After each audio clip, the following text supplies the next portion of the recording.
లా అంతా అమ్మాయిల సైడే ఉంది. అది మాత్రం కరెక్టే. ఉమెన్స్ వల్లనే మగవారు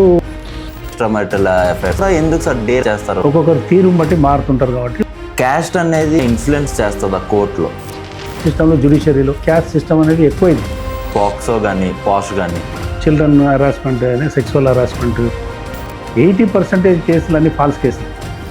ఇంటికి వచ్చి పోలీస్ స్టేషన్ తీసుకెళ్ళడం అది కరెక్టా సార్? ఇల్లీగల్గా చేస్తున్నారు, అరెస్ట్ చేస్తున్నారు, హరాస్మెంట్ చేయడం. యూత్ అనేది డ్రగ్స్ ఎడిక్షన్ అయిపోతున్నారు సార్. పేరెంట్స్ డబ్బులు బాగా సంపాదిస్తున్నారు కాబట్టి పిల్లలకి ఇస్తున్నారు. లా అనేది చేంజ్ అవ్వాలని అనుకుంటున్నారా? 41A హ్యాండిల్ చేసిన కేసెస్ చాలా ఉన్నాయి కదా సార్, మీకు ఇంట్రెస్టింగ్గా ఉండే ఏదైనా కేసు? జూబ్లీస్ పోలీస్ స్టేషన్లో టైం బాంబ్స్. మీరు ఫెడరేషన్ ప్రెసిడెంట్ గారు కూడా ఉన్నారు. గవర్నమెంట్ అంటే పొలిటికల్ లీడర్స్ మన హైకోర్టును బైఫర్కేట్ చేయలేదు, ఈ విషయాన్ని పక్కన పెట్టేశారు. అప్పుడే ఎజిటేషన్ స్టార్ట్ చేసినాం. ఏంటంటే నా పార్టీ ఉన్నది కాబట్టి నా పార్టీ క్యాండిడేట్ నేను పీపీ చేస్తున్నా, నా పార్టీ క్యాండిడేట్ను డిఫెన్స్ కౌన్సిల్ చేస్తున్నా. హాయ్, ఈ పాడ్కాస్ట్ కేవలం కేసెస్ గురించి కాదు, ఇది జస్టిస్ కోసం నిలబడే మనుషుల గురించి. కొంతమంది లాయర్స్ కేసెస్ కోసం పోరాడతారు, మరికొందరు సిస్టమ్స్తో పోరాడతారు. కానీ చాలా అరుదుగా సిస్టమ్స్ని మార్చడం కోసం నిలబడే లాయర్స్ కూడా ఉంటారు. ఈరోజు మనం అలాంటి ఒక పర్సనాలిటీ జర్నీని వినబోతున్నాం. ఈయన 1988లో అడ్వకేట్గా స్టార్ట్ అయ్యి క్రిమినల్ లాతో తన జర్నీని స్టార్ట్ చేసి ట్రయల్ కోర్ట్స్ నుండి హైకోర్టు వరకు మోస్ట్ డిఫికల్ట్ అండ్ సెన్సిటివ్ కేసెస్ని ధైర్యంగా హ్యాండిల్ చేశారు. 2015 నుండి 2017 వరకు Nampally criminal court and federation of Telangana స్టేట్కి ప్రెసిడెంట్గా వర్క్ చేశారు. కోవిడ్ టైంలో నాకు ఎందుకులే అని కాకుండా లాయర్స్ కోసం చాలా పోరాటాలు చేశారు. ఇలాంటివి ఎన్నో విషయాలు ఈ పాడ్కాస్ట్ ద్వారా అడ్వకేట్ జితేందర్ రెడ్డి గారిని అడిగి తెలుసుకుందాం. Welcome to behind the hassle by AML. నేను మీ వినయ్. హాయ్ సార్, నమస్తే. సార్, మీరు ఎప్పుడైనా ఏదైనా కేసు తీసుకున్నప్పుడు ఇన్ఫ్లుయెన్స్ ద్వారా కానీ ఏదైనా భయపడడం జరిగిందా? ఇంతవరకు ఇది ఏం సిస్టమ్ మాకైతే ఏ కేసులో కూడా ఎవరు చేయలేదు. అలాంటి విషయం కూడా మన దగ్గర ఉండదు. దాదాపుగా మన హైదరాబాద్లో మాత్రం ఇంతవరకు అలాంటిది ఎప్పుడు జరగలేదు. ఇవి బయట ఏదో జరుగుతాయి అంటారు, వేరే రాష్ట్రాల్లో జరుగుతాయి అని అంటారు, కానీ మన దగ్గర కేసు చేసి అడ్వకేట్ చేయడం, భయపెట్టడం అనేది ఇంతవరకు అయితే నా విషయంలో మాత్రం ఇప్పటివరకు ఎవరు జరగలేదు. సార్, ఏదైనా ఒక లాయర్ ఇలాంటి సిచ్యువేషన్ అనేది ఫేస్ చేస్తే ఏం చేయాలి సార్? అలాంటిది ఏదైనా సిచ్యువేషన్ వచ్చినప్పుడు కంపల్సరీ కంప్లైంట్ ఇవ్వాలి, పోలీస్ వారికి దృష్టికి తీసుకురావాలి. అది తీసుకొని వస్తే మాత్రం ఏదైనా పోలీస్ వారు కూడా యాక్షన్ తీసుకుంటారు. ఆ వ్యక్తికి సంబంధించిన కేసులు ఉన్నా కూడా అదర్ ఉన్నా కూడా ఆ బెయిల్స్ కానీ క్యాన్సిల్ చేయడం కానీ అటువంటివి కూడా చేస్తారు. కానీ ఇమీడియట్ మాత్రం పోలీసుకు రెస్పాండ్ చేయాలి, అంటే కంప్లైంట్ ఇస్తే బాగుంటుంది. మా విషయంలో మాత్రం ఇంతవరకు అలాంటి ఏవి వేరే కేసు చేస్తున్నామని ఎవరు మాత్రం ఏమీ మాట్లాడలేదు. ఇంతవరకు అలాంటి సిచ్యువేషన్ ఎప్పుడు రాలేదు. సార్, ఒక లాయర్ ఈ కేసు తీసుకోవాలి, ఈ కేసు తీసుకోకూడదు, ఈ కేసు ఎథికల్ కాదా, ఈ కేసు నిజమైనదా కాదా అని ఎలా డిసైడ్ అవుతారు సార్? ముఖ్యంగా ఎథికల్ నాన్ ఎథికల్ అనేది ఏం ఉండదు. అంటే ఇప్పుడు మన ప్రతి ఒక వ్యక్తికి ఎథికల్ అనిపించేది ఇంకో వ్యక్తికి నాన్ ఎథికల్ అనిపించవచ్చు. ఎందుకంటే మనం క్లయింట్ వచ్చినప్పుడు రిఫ్యూజ్ చేయడానికి ఉండదు. మనం అంటే ఒక ఫీల్డ్లో ఏ ఫీల్డ్లో ఉంటున్నాం, లేదా క్రిమినల్లో ఉంటున్నామా, సివిల్లో ఉంటున్నామా, దాన్ని బట్టి మనం చేసే వర్క్ మాత్రం చేసుకోవాలి. అంటే క్రిమినల్ కేసు వచ్చినప్పుడు సివిల్ ప్రాక్టీస్ చేయని అడ్వకేట్ ఎవరు ఉన్నా కూడా సివిల్ కేసు రానప్పుడు వదిలేయాలి. వేరే అడ్వకేట్కి వెళ్ళమ్మా నేను సివిల్ చేయను, క్రిమినల్ చేయాలి. కానీ రాకున్నా కూడా నేను వస్తుంది అని తీసుకోవడం తప్పు ఉంటుంది. కానీ ఏ కేసు అయినా రిఫ్యూజ్ చేయడానికి లేదు. ఏది వచ్చినా కూడా ఏ కేసు వచ్చినా మనం కంపల్సరీ తీసుకోవాల్సిందే, చేయాల్సిందే. అది ఆ కేసులో ఏముంది, బలం ఉందా, బలం లేదా అనేది మనం కేసు ఫైల్ చదివిన తర్వాత నిర్ణయం తీసుకోవచ్చు. సార్, లాయర్స్ అనేవాళ్ళు నైతిక విలువలని పాటిస్తారా? కంపల్సరీ చేయాల్సిందే. ఎందుకంటే అడ్వకేట్స్ యాక్ట్ బియాండ్లో మనం ఏం తీసుకుంటానికి ఉండదు. కంపల్సరీ మోరల్గా చూడాల్సిందే. చూసే ఏ కేసులైనా తీసుకుంటాం, చేయాల్సింది. అది మనం దాని కేసు ఒకసారి తీసుకున్న తర్వాత మనం క్లయింట్ ఇష్టానుసారం ఏముంది, క్లయింట్ ఏ విషయంలో తను పోరాటం చేస్తున్నాడు అనేది చూసుకొని మనం ఆ కేసును కొట్టాడాల్సి వస్తుంది. అడ్వకేట్స్ యాక్ట్ కూడా అదే చెప్తుంది. మనం ఎప్పుడైనా మోరల్స్ పాటించాలి, కంపల్సరీ మోరల్స్ ఉండాలి. సార్, ఇప్పుడు జరుగుతున్న లేటెస్ట్ కానీ పాస్ట్లో కానీ జరిగిన నిర్భయ, దిశ కేసులు కానీ ఇది విక్టిమ్ సైడే వాదించాలి లేకపోతే అక్యూజ్డ్ సైడ్ వాదించాలని ఎలా డిసైడ్ అవుతుంది సార్? అంటే ముఖ్యంగా మనం ఇటు వాదించాలా, అటు సైడ్ వాదించాలా అనేది మన చేతిలో ఉండదు. మన క్లయింట్స్ ఎవరు వచ్చారో దాన్ని బట్టి మనం చేయాలి. ఎవరి సైడ్ అయినా చేయాల్సిందే. మనం ఒక లా కంప్లీట్ చేసినాం కాబట్టి యాజ్ ఎ లాయర్గా విక్టిమ్ సైడ్ వచ్చినప్పుడైనా వాళ్ళకి కావాల్సిన సాయం చేయాల్సిందే. లేదు అక్యూజ్ వచ్చాడు అనుకోండి, అక్యూజ్ వచ్చినా కూడా మనం న్యాయం కోసం ఏంటంటే మనం అక్యూజ్ తరఫున కూడా చేయాల్సిందే. నేను రిఫ్యూజ్ చేస్తాను, నేను వన్ సైడ్ ఉంటాను అని చెప్పడానికి వీల్లేదు, చేయకూడదు కూడా. లా ప్రకారం మనం మన డ్యూటీ మనం చేయాలి. ఇది లాయర్గా అది ఒక డ్యూటీగా డిశ్చార్జ్ చేస్తాం కానీ పర్సనల్ వెంజెన్స్ కానీ పర్సనల్ ఇష్యూస్ కానీ మనకు తీసుకొని మాత్రం నేను వన్ సైడ్ ఉంటానని మాత్రం చెప్పకూడదు. సార్ ఎప్పుడైనా మీరు ఇబ్బంది పడ్డారా?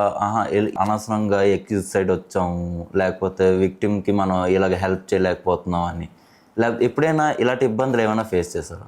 అలాంటి ఇంతవరకు ఏం జరగలేదు, అలాంటి ఏం లేదు. ప్రతి కేసులో ఎవరు వచ్చినా కూడా విక్టిమ్ వచ్చినా అక్యూజ్ వచ్చినా వాళ్ళకి న్యాయం చేసాం. ఈ సైడ్ వాదించినప్పుడు ఈ సైడ్ ఏది ఉంటుంది, జడ్జిమెంట్స్ ఏముంటాయి, లా ఏముంటుంది అనేది మనం ప్రొజెక్ట్ చేస్తాం. డిఫెన్స్ సైడ్ ఉన్నప్పుడు కూడా డిఫెన్స్ ఏ రకంగా చేయాలనేది మనం ఏ కేసు అయినా కూడా గెలవాలని మాత్రమే చేస్తాం. ఇప్పుడైతే ప్రజెంట్ ఉన్న జనరేషన్లో లా అంతా అమ్మాయిల సైడే ఉంది, అబ్బాయిల సైడ్ ఉంది, కానీ మరి అంత ఎఫెక్టివ్గా లేదు. ఇక్కడ జనరల్ ఈక్వాలిటీ లేదని నా అభిప్రాయం. సో మీరేమంటారు సార్? అది మాత్రం కరెక్టే, ఎందుకంటే చాలా యాక్ట్స్ తీసుకొచ్చారు.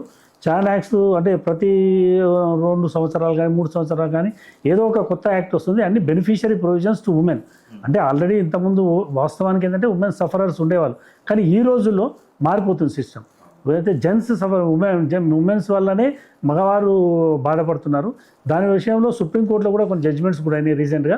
సుప్రీంకోర్టు కూడా ఈ 498 అనే దాన్ని మిస్యూజ్ అవుతుంది, దాన్ని అమెండ్మెంట్ చేయాలని కూడా 2 సార్లు లాస్ట్ టైం ఒక జడ్జిమెంట్ ఇచ్చారు. ఆ జడ్జిమెంట్లో కూడా గవర్నమెంట్ ఆఫ్ ఇండియాకు సజెషన్ కూడా ఇచ్చారు, this 498 has to be amended అని. కానీ ఇంతవరకు కూడా జరగలేదు. మళ్ళీ రీసెంట్ జడ్జిమెంట్ కూడా ఒకటి ఇచ్చారు, 498 అమెండ్ చేయాల్సిందే, ఎందుకంటే మిస్యూజ్ ఎక్కువ జరుగుతుంది. దాన్ని మాత్రం మిస్యూజ్ ఇప్పుడు ఏ యాక్ట్స్ అయినా ఉమెన్ బెనిఫిషియరీ యాక్ట్స్ ఉండాల్సిందే, ఉన్నప్పుడు కూడా కొన్ని కండిషన్స్ పెట్టాల్సిందే. అలాంటి కండిషన్ లేకపోవడం వల్ల ప్రతి ఏదైతే యాక్ట్స్ ఉన్నాయో ఆ యాక్ట్స్ వల్ల ఇప్పుడు మిస్యూజ్ చాలా జరుగుతుంది. సార్ ఇప్పుడు లేటెస్ట్గా జరుగుతున్న ఎక్స్ట్రా మ్యారిటల్ అఫైర్స్ అనేవి జరుగుతున్నాయి కదా సార్, ఇలాగా హస్బెండ్ వైఫ్, ఈ సొసైటీ ఎట్ సైడ్ వెళ్తుందని మీరు అనుకుంటున్నారు సార్? చెప్పాలంటే ఈ మధ్య ఎక్స్ట్రా మ్యారిటల్ అఫైర్స్ చాలా అయినాయి. ఎందుకంటే self acquiring, they are earning money, salary వస్తుంది, డబ్బులు వస్తున్నాయి. దానివల్ల ఏమైతే వాళ్ళ వర్క్ ప్లేస్లో కూడా మంచి వాళ్ళు కూడా ఒక టైం జరిగిన తర్వాత వాళ్ళు మారిపోతున్నారు. కాబట్టి ఇప్పుడు కేసులు ఒకప్పుడు అంటే మేము ప్రాక్టీస్కి వచ్చినప్పుడు ఒక డిస్ట్రిక్ట్ కోర్టు మాత్రమే ఫ్యామిలీ మ్యాటర్ చూసేది. ఈ రోజుల్లో ప్రతి జిల్లాలో ఒక 10 ఫ్యామిలీ కోర్ట్స్ తయారైనాయి. అంటే మళ్ళీ అందులో కాకుండా ఒక్కొక్క ఫ్యామిలీ కోర్టులో, డిస్ట్రిక్ట్ కోర్టులో ఫ్యామిలీ మ్యాటర్స్ ఒక 5-10 కేసులు ఉండేవి. ఇప్పుడు మేము ప్రాక్టీస్ వచ్చిన 90s లో 10 కేసెస్ కన్నా ఎక్కువ కూడా ఉండకపోయాయి. కానీ ఈ రోజుల్లో ప్రతి ఫ్యామిలీ కోర్టులో 200-150 డైలీ కాజ్ లిస్ట్ ఉంటుంది. అంటే ఇలాంటి అఫైర్స్ చాలా జరుగుతున్నాయి. అది ఏంటంటే ఫైనాన్షియల్గా కానీ, ఇండిపెండెన్సీ కానీ, జాబ్స్ అని కానీ ఏదో రకంగా కొన్ని రకాలుగా ఎక్స్ట్రా మ్యారిటల్ అఫైర్స్ పెరుగుతున్నాయి. ఫ్యామిలీ డిస్ప్యూట్స్ కూడా పెరుగుతున్నాయి.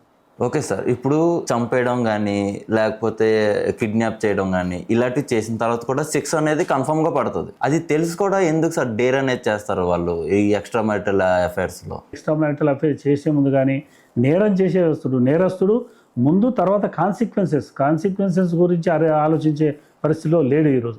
తనకు తెలుసు పర్మిషన్ అయితే తర్వాత అయినప్పుడు చూద్దామనే కాన్సెప్ట్లో ఉన్నారు. తర్వాత కూడా మన జ్యుడిషియర్లో కానీ పోలీస్ ఇన్వెస్టిగేషన్లో కానీ లూపోల్స్ ఉన్నాయి. మళ్ళీ జనరల్ ఎక్సెప్షన్స్ ఉంటాయి లాలో. ప్రతి లాలో జనరల్ ఎక్సెప్షన్స్ ఉన్నాయి. ఆ అడ్వాంటేజ్ తీసుకొని దాన్ని తీసుకోవచ్చు మనం ఫ్యూచర్లో అనే అడ్వాంటేజ్ తీసుకోవచ్చు అనే దాని మీదనే నేరం చేయడం తప్పు అని తెలిసినప్పుడు ప్రతి ఒక్కరికి తెలుసు. లానే కాకుండా కామన్ మ్యాన్ కూడా తెలిసి ఉంటుంది. చదువుకోనోనికైనా కూడా ఒక నేరం తప్పు చేస్తే అది శిక్షార్హుడు అనే మాత్రం తెలుసు వాళ్ళకి. కానీ దాన్ని ఎలా తప్పించుకోవాలనేది మళ్ళీ ఉంటుంది కాబట్టి జనరల్లా.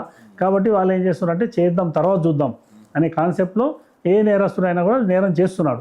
వీళ్ళు నేరస్తులు ఒకసారి నేరం జరిగినాక చేసిన వ్యక్తి కూడా మారిపోవాలని ఆలోచించడం లేదు. ఒక వ్యక్తిని అరెస్ట్ చేసి జైలుకు పంపినాక ఇంకా నేర ప్రవృత్తి పెరిగిపోతుంది అతనికి. ఎందుకంటే దాని సర్కమ్స్టాన్సెస్ కానీ జైల్లో ఉండి ఆ క్రిమినల్స్తో ఉండడం వల్ల ఇంకా నేర ప్రవృత్తి ఎక్కువ అవుతుంది కానీ తగ్గడం లేదు. మనం డిటరెంట్ థియరీకి చేంజ్ అయితేనే బాగుంటుందని అనుకుంటున్నాం. సార్ కొన్ని కేసెస్లో అమాయకులకి శిక్ష పడుతుంటుంది. లైక్ సినిమాల్లో చూపించినట్టు, నాంది సినిమాలో కానీ ఇంకేదైనా సినిమాలో కానీ చూపించినట్టు అమాయకులు కూడా బలవుతూ ఉంటారు కొన్ని కేసెస్లో. ఇలాగ పోలీసులకి ఎక్యూజ్డ్ దొరకపోతే ఇలాగ అమాయకులను ఇరికించడం కానీ ఇలాంటివి జరుగుతుంటాయి. ఇలాంటివి ఏమైనా మీరు ఫేస్ చేశారు సార్? అంటే మన దగ్గర ఇప్పుడు మనం ఇక్కడే ఉన్నాం కాబట్టి మన రాష్ట్రంలో మాత్రం ఫాల్స్ కేసులలో ఇన్వాల్వ్మెంట్ చేయడం పోలీసు వాళ్ళు అనేది జరగలేదు. దాదాపు పోలీసు వాళ్ళు హరాస్మెంట్ చేస్తారు అనేది నిజం. ఎందుకంటే ఒకవేళ వాళ్ళు కేసు నేరం చేసిన తర్వాత ఆ నేరస్తుడు దొరికిన దాన్ని బట్టి, అంటే ఒక రోజులో దొరికితే తక్కువ హరాస్మెంట్ ఉంటుంది, ఒకవేళ 10 రోజుల తర్వాత దొరికితే హరాస్మెంట్ ఎక్కువ చేస్తారు. అంతేగాని ఈ రోజు వరకు కూడా ఏ కేసులో కూడా ఫాల్స్ కేసు అనేది మాత్రం ఏది లేదు. చేసిన వాళ్ళనే కేసులో ఇస్తారు. ఒక పోలీస్ హరాస్మెంట్ ఏంటంటే ఆ అరెస్టు రిమాండ్ అనేది దాని ఉంటుంది కాబట్టి ఆ టైంలో అరెస్ట్ చేయడము, కొట్టడం అలాంటి విషయాలు మాత్రం చేస్తున్నారు. కానీ మొత్తమే అంటే మీరు చెప్పారు కదా ఇప్పుడు సినిమాలో ఏదో నాంది సినిమా అని అలాంటి సినిమాల్లో చూపించేది నిజ జీవితంలో జరగదు. సినిమాలు అవి స్టోరీస్ మాత్రమే. మన దగ్గర మాత్రం అలాంటి ఫాల్స్ ఇంప్లికేషన్లు అనేది ఇంతవరకు నేనే చూడలేదు. ఏ కేసైనా ప్రతి అక్యూజ్ చేసిన వాళ్ళే, కానీ ఒక పోలీసు వాళ్ళు కొంచెం అరెస్ట్ చేశారు, కొట్టారు, 10 రోజులు ఉంచారు సార్. ఒక కేసులో డెకాయిటీ కేసు ఉంది. డెకాయిటీ కేసులో ఒక నెల రోజులు కొట్టారు. అంటే మరి నెల రోజులు కొట్టారంటే వాళ్ళు చెప్పలేదు, కన్ఫెషన్ చెప్పలేదని కాబట్టి హరాస్మెంట్ చేశారు. ఇంకా విషయాలు తక్కువ కేసుల్లో ఉంటాయి. అంటే ఇప్పుడు ఏంటంటే దొంగలు ఉన్నా కూడా చిన్న చిన్న కేసులు, సైకిల్ దొంగలు, స్కూటర్ దొంగలు ఉన్నప్పుడు ఏంటంటే మామూలు ఇన్నోసెంట్ని తీసుకొచ్చి క్రిమినల్ కేసులో ఎప్పుడు పెట్టలేదు. కానీ ఒక 10 సైకిళ్ళు థెఫ్ట్ అయినాయి, 10 ఎఫ్ఐఆర్లు ఉన్నాయి. ఒక కేసులో దొరికాడు వాడు, ఆల్రెడీ ఒక 2-3 సైకిళ్ళు దొంగతనం చేశాడంటే అలాంటి వారికి ఆ 10 కేసులు ఏం చేస్తారంటే అవి క్లోజ్ చేస్తారు. ఆ సిస్టమ్ ఉంది. కానీ ఏం కేసు చేయని వాడిని, అమాయకుడిని రోడ్డు మీద తీసుకుపోయేవాడిని తీసుకొచ్చి కేసులో పెట్టిన కేసు అయితే నేను ఇంతవరకు చూడలేదు. సార్ ఇప్పుడు క్యాస్ట్ అనేది ఏదైనా ఇన్ఫ్లుయెన్స్ చేస్తుందా కోర్టులో?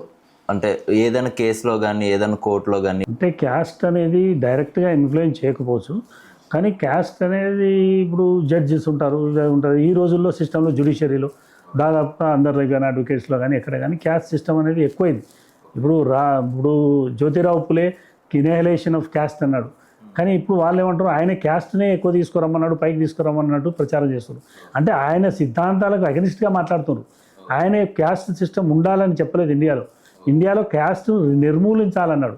కానీ ఇప్పుడు ఏం చేస్తున్నారు, ఆయన క్యాస్ట్ను డెవలప్ చేశాడు, బీసీకి మనకు లీడరు, మనం బీసీలో సపరేట్ ఉండాలి, ఎఫ్సీని వేరే చేయాలి, ఈ రకమైన స్టేట్మెంట్స్ ఇస్తున్నారు ఇప్పుడు లీడర్స్. యాక్చువల్గా ఆయన సిద్ధాంతం caste system annihilation of caste. ఆయన రాసిన బుక్ ఏది, ఆయన రాసి ఏంటంటే క్యాస్ట్ సిస్టమ్ ఇండియాలో ఉండకూడదు అన్నాడు.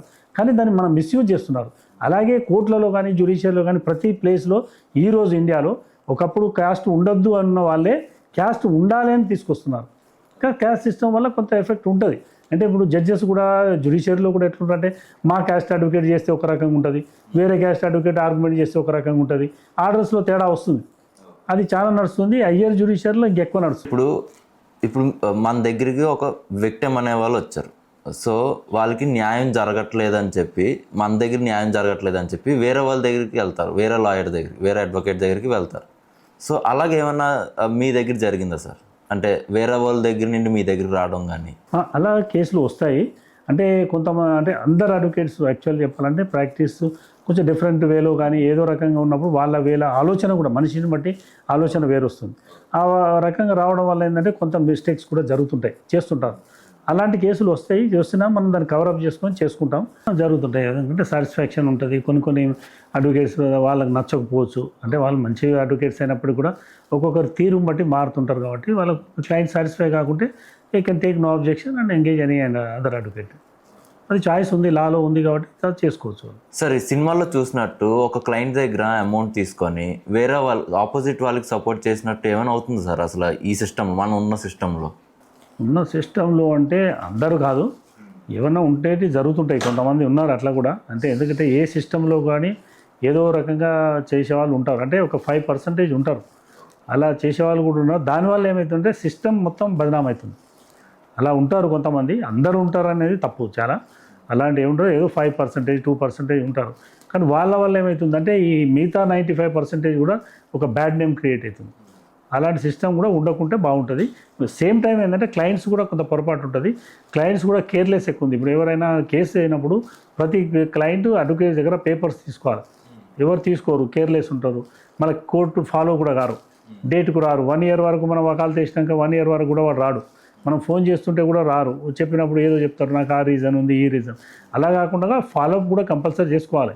అడ్వకేట్ ఎంగేజ్ చేసుకున్నంత మాత్రాన నేను కేసును పట్టించుకోను, సడన్గా 2 years వరకు వచ్చి అడ్వకేట్ని అడిగితే ఏం చెప్తారు, చెప్పరు. అప్పుడు కూడా బదనామేస్తారు. ఇప్పుడు క్లయింట్ రావాల్సింది, వెరిఫై చేసుకోవాల్సింది, చూడాల్సింది చేయరు. ఇంటిమేషన్ ఇస్తాం, ఎవిడెన్స్ ఉంది, లేకుంటే డాక్యుమెంట్స్ తీసుకురా. 1 year వరకు కూడా వాళ్ళు రారు.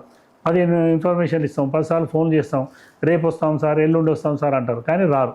అలాంటి సిస్టమ్ కూడా మారాలి. క్లయింట్స్ మారాలి, కొంతమంది అడ్వకేట్స్ కూడా మారాలి. మారితేనే ఏంటంటే సిస్టంలో కేసు ఏదైనా కూడా మంచిగా సాఫీగా జరుగుతుంది. అంతేగాని వాళ్ళు ఇంట్లో వండుకొని అడ్వకేట్కి వకాలత్ ఇచ్చాం కాబట్టి అడ్వకేటే చేసుకోవాలని చెప్పడం కూడా తప్పు. వాళ్ళు కూడా ఫాలో అప్ చేసుకోవాలి. ప్రతి పేపర్ పెట్టుకోవాలి దగ్గర ఒక కాపీ. మన దగ్గర మన హైదరాబాద్లో మెయిన్ చూస్తున్న అబ్జర్వేషన్ అంటే ఇండియన్లలో కకుర్తి వేలు లక్షలు ఖర్చు పెడతారు కానీ ఒక 100 రూపాయలు పెట్టి జిరాక్స్ తీసుకోరు. జిరాక్స్ పెట్టుకోవాలి ఒక సెట్. మేము కంపల్సరీ క్లయింట్ వచ్చిన రోజు ఫైలింగ్ రోజు ముందే మనకి జిరాక్స్ తీసి ఒక సెట్ ప్రతి దానికి సంబంధించిన డాక్యుమెంట్ మా ఆఫీస్ సిస్టమ్ ఏంటంటే ఫస్ట్ ఆయన కాపీ ఇచ్చేస్తాం క్లయింట్.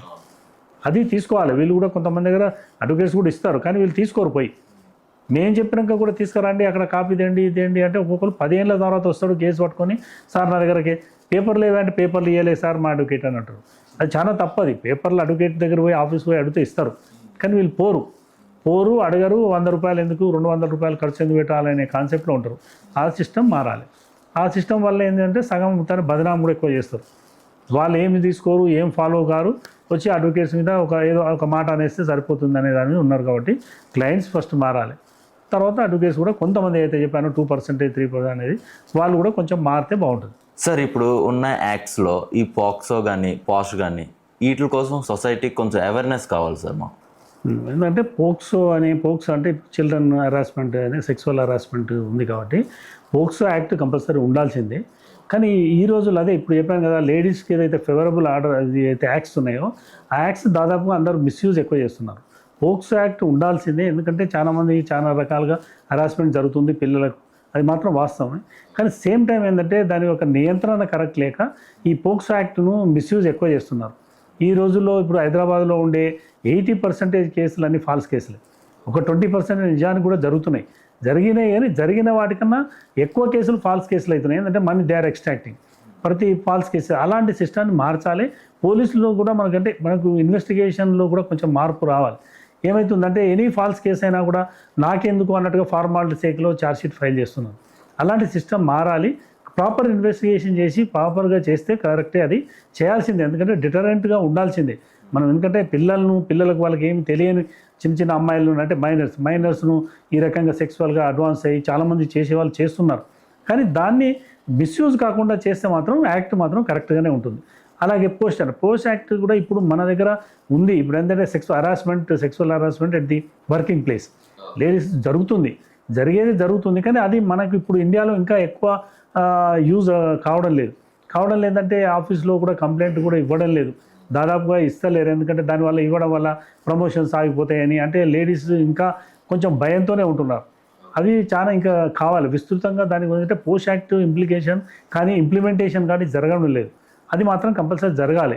ఇంకా ఉంది అది ఏంటంటే సపరేట్ చేసి ఇప్పుడు జాబ్లో ప్రాబ్లం అయితే దాని మీద ఈవెన్ ఎన్ని హరాస్మెంట్ జరిగినా కూడా భరిస్తున్నారు. అలాంటి దానికి ఇంకా కొంచెం అమెండ్మెంట్ చేయాల్సి వస్తుంది. చేస్తే ఏంటంటే వాళ్ళు ధైర్యంగా వచ్చి దే కెన్ గివ్ కంప్లైంట్. ఈరోజు ఎన్ని రకాల హరాస్మెంట్ జరిగినా కంప్లైంట్ ఇవ్వని వాళ్ళే చాలామంది ఉన్నారు.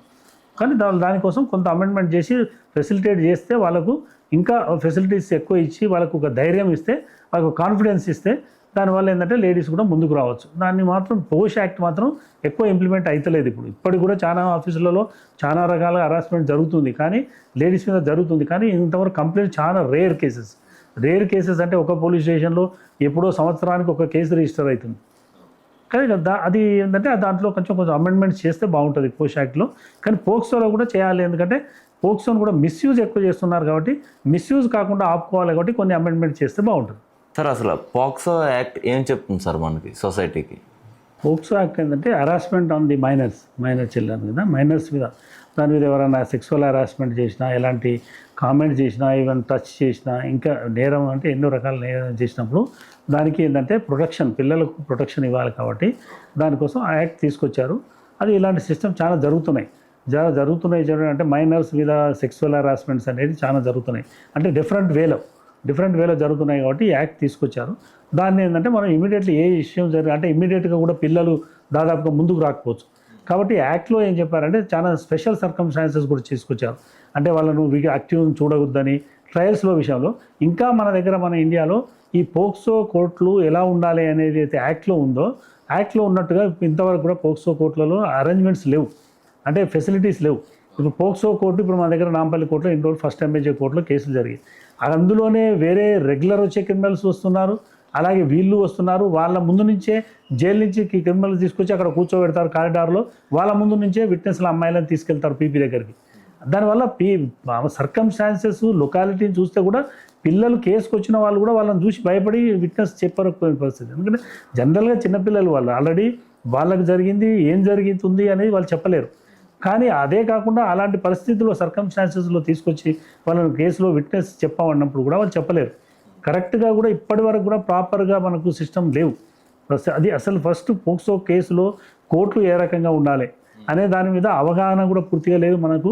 మనం ఇప్పుడు చేయడం లేదు. అలాగే అలాంటి పరిస్థితులు కూడా క్రియేట్ చేయడం లేదు పోలీసు వాళ్ళు కానీ ఎవరైనా కానీ. మనకి ఏంటంటే ఫస్ట్ కోర్సు బాగుండాలి, సేమ్ టైం ఏంటంటే వాళ్ళకి ధైర్యం ఇవ్వగలగాలి. మన పిల్లలకు ధైర్యం ఇవ్వాలి అంటే వాళ్ళు కూడా కాన్ఫిడెంట్గా ఫీల్ అయ్యి చెప్పగలగాలి. చెప్పలేని పరిస్థితిలో ఉన్నారు. అలాంటి పరిస్థితి కూడా చేంజ్ చేస్తే బాగుంటుంది. ఇప్పుడు ఏంటంటే ఏ యాక్ట్ ప్రకారం అయినా కూడా ఎనీ నేరం జరిగినా ఇమీడియట్గా మనం కన్సర్న్ పోలీస్ స్టేషన్కి వెళ్ళాలి. పోలీస్ స్టేషన్ కంప్లైంట్ ఇచ్చినప్పుడు దాని కాపీ ఏదైతే ఇస్తున్నామో అప్పుడే మనకు వాళ్ళు ఇవ్వాలి. ప్రతి పోలీస్ స్టేషన్లో కంప్లైంట్ ఈజ్ ఎంటైటిల్. మనం కంప్లైంట్కు వాళ్ళ కాపీ ఏదైతే ఇచ్చారో ఆ కాపీ ఎంటైటిల్. కాపీ ఇస్తలేరు పోలీసు వాళ్ళు. ఇప్పటికి కూడా పోలీసు వాళ్ళు మనకు కాపీలు ఇవ్వరు. ఛార్జ్ షీట్ ఫైల్ అయినప్పుడు కూడా ప్రతి కాపీ విక్టిమ్ కూడా ఇవ్వాలి. విక్టిమ్ వాళ్ళకి ఇస్తే వాళ్ళు చూసుకుంటారు. వాళ్ళు కూడా కేసులో ట్రయల్లో ఏం చెప్పాలనేది వాళ్ళకు కూడా ఉంటుంది. కానీ అవేర్నెస్ ఇవ్వడం లేదు. ప్రాపర్గా ఆ రోజే తీసుకొస్తారు, కేటు తీసుకొచ్చి ఇవాళ చెప్పాలి అని వాళ్ళని తీసుకొచ్చి చెప్పిస్తున్నారు. దానివల్ల ఏంటంటే ప్రాపర్గా ఎవిడెన్స్ కూడా రికార్డ్ కావడం లేదు. దానివల్ల కొంత కేసుల్లో నిజంగా జరిగిన పోక్సో కేసుల్లో కూడా న్యాయం జరగడం లేదు. ఎందుకంటే స్టేట్మెంట్స్ సరిగా ఉండకపోవడం కానీ, విట్నెస్ కూడా ఇప్పుడు ప్రాపర్ ట్రైనింగ్ ఇవ్వకపోవడం వల్ల కానీ, విట్నెస్ కూడా సరిగా చెప్పలేకపోవడం వల్ల చాలా కేసుల్లో అక్విటల్ కూడా అవుతుంది.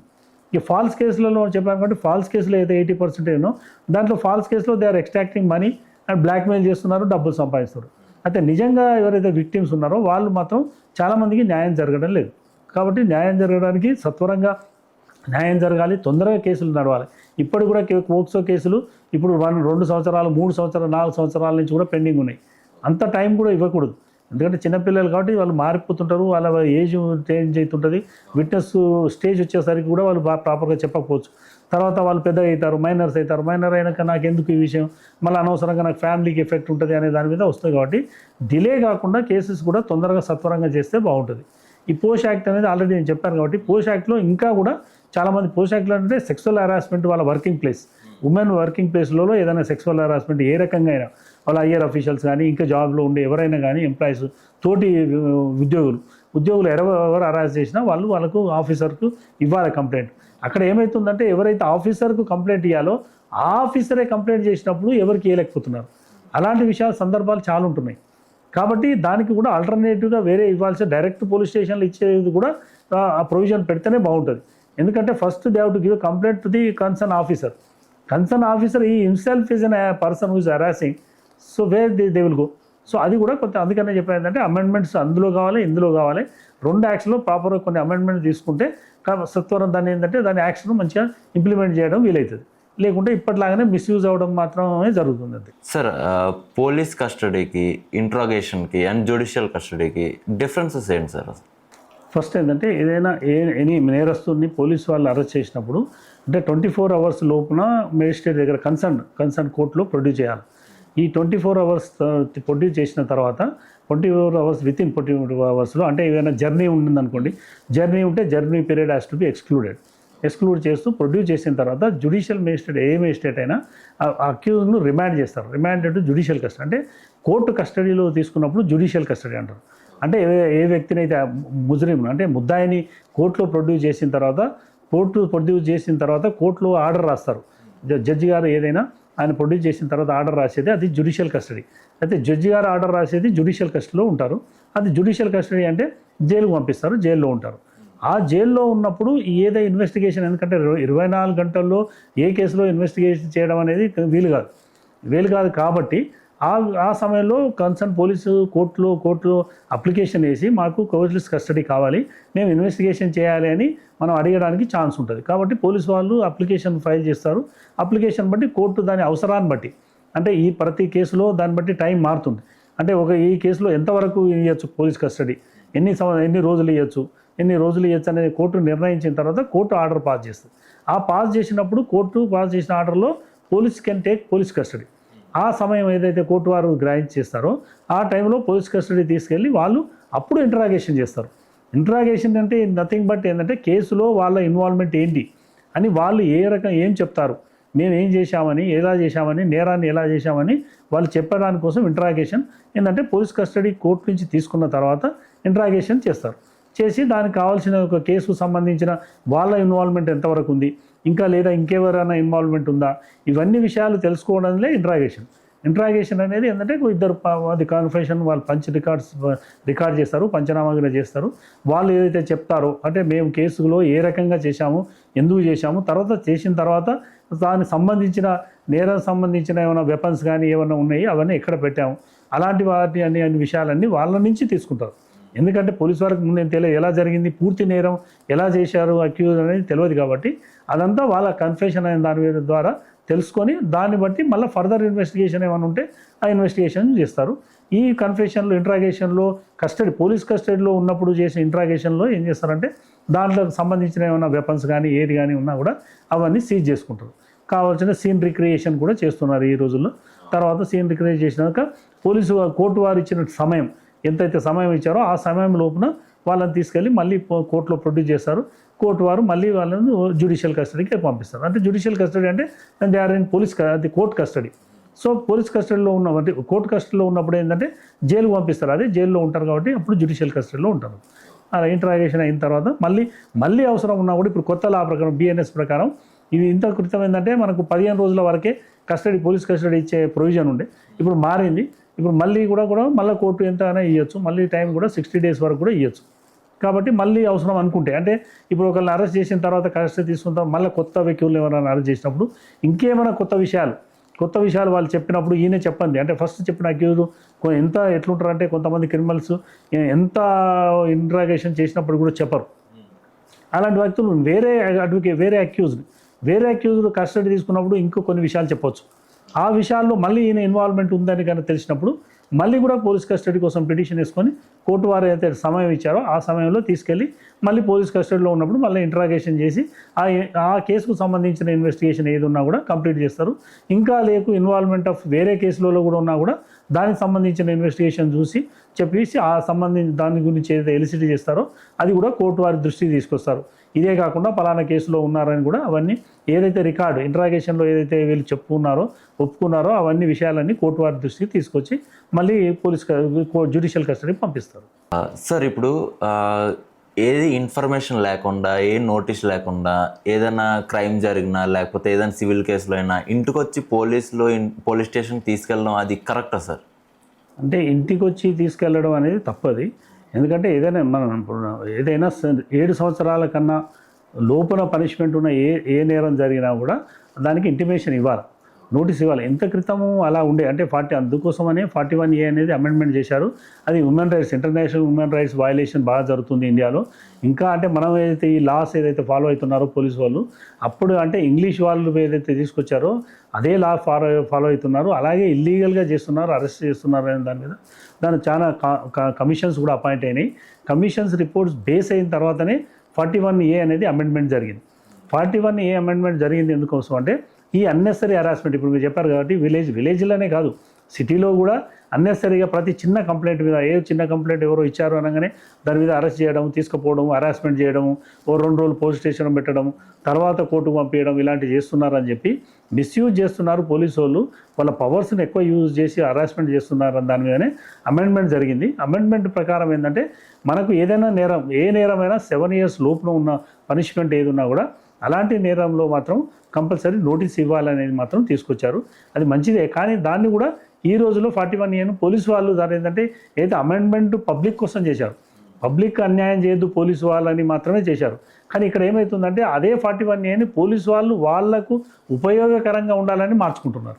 అది ఎక్కువ మిస్యూజ్ అవుతుంది. 41A బెయిల్ ఇవ్వండి అని ఎక్కడ లేదు. కానీ వాళ్ళు ఈ బెయిల్ అంటే అపియరెన్స్ అండ్ బాండ్ అనే దాని మీద చేసుకొని బెయిల్స్ ఇస్తున్నారు. దానివల్ల ఏంటంటే 41A కూడా ఇప్పుడు మొత్తం దాదాపుగా మిస్యూజ్ అవుతుంది. అది అందరికి హరాస్మెంట్ జరుగుతుంది. They are minting money. కాబట్టి ఆ 41A కూడా కొన్ని రెస్ట్రిక్షన్స్ ఉంటే బాగుంటుందని అనుకుంటున్నాను. సార్ ఇప్పుడు మీరు అన్నట్టు పాత యాక్ట్లకి కొత్త యాక్ట్లకి డిఫరెన్స్ ఏంటి సార్? ఇప్పుడు మేజర్గా మాత్రం పాత యాక్ట్స్ అంటే ఇండియన్ పెనల్ కోడ్ కానీ, సిఆర్పిసి కానీ, ఎవిడెన్స్ యాక్ట్ కానీ ఇప్పుడు కొత్త నేమ్స్తో తీసుకొచ్చారు.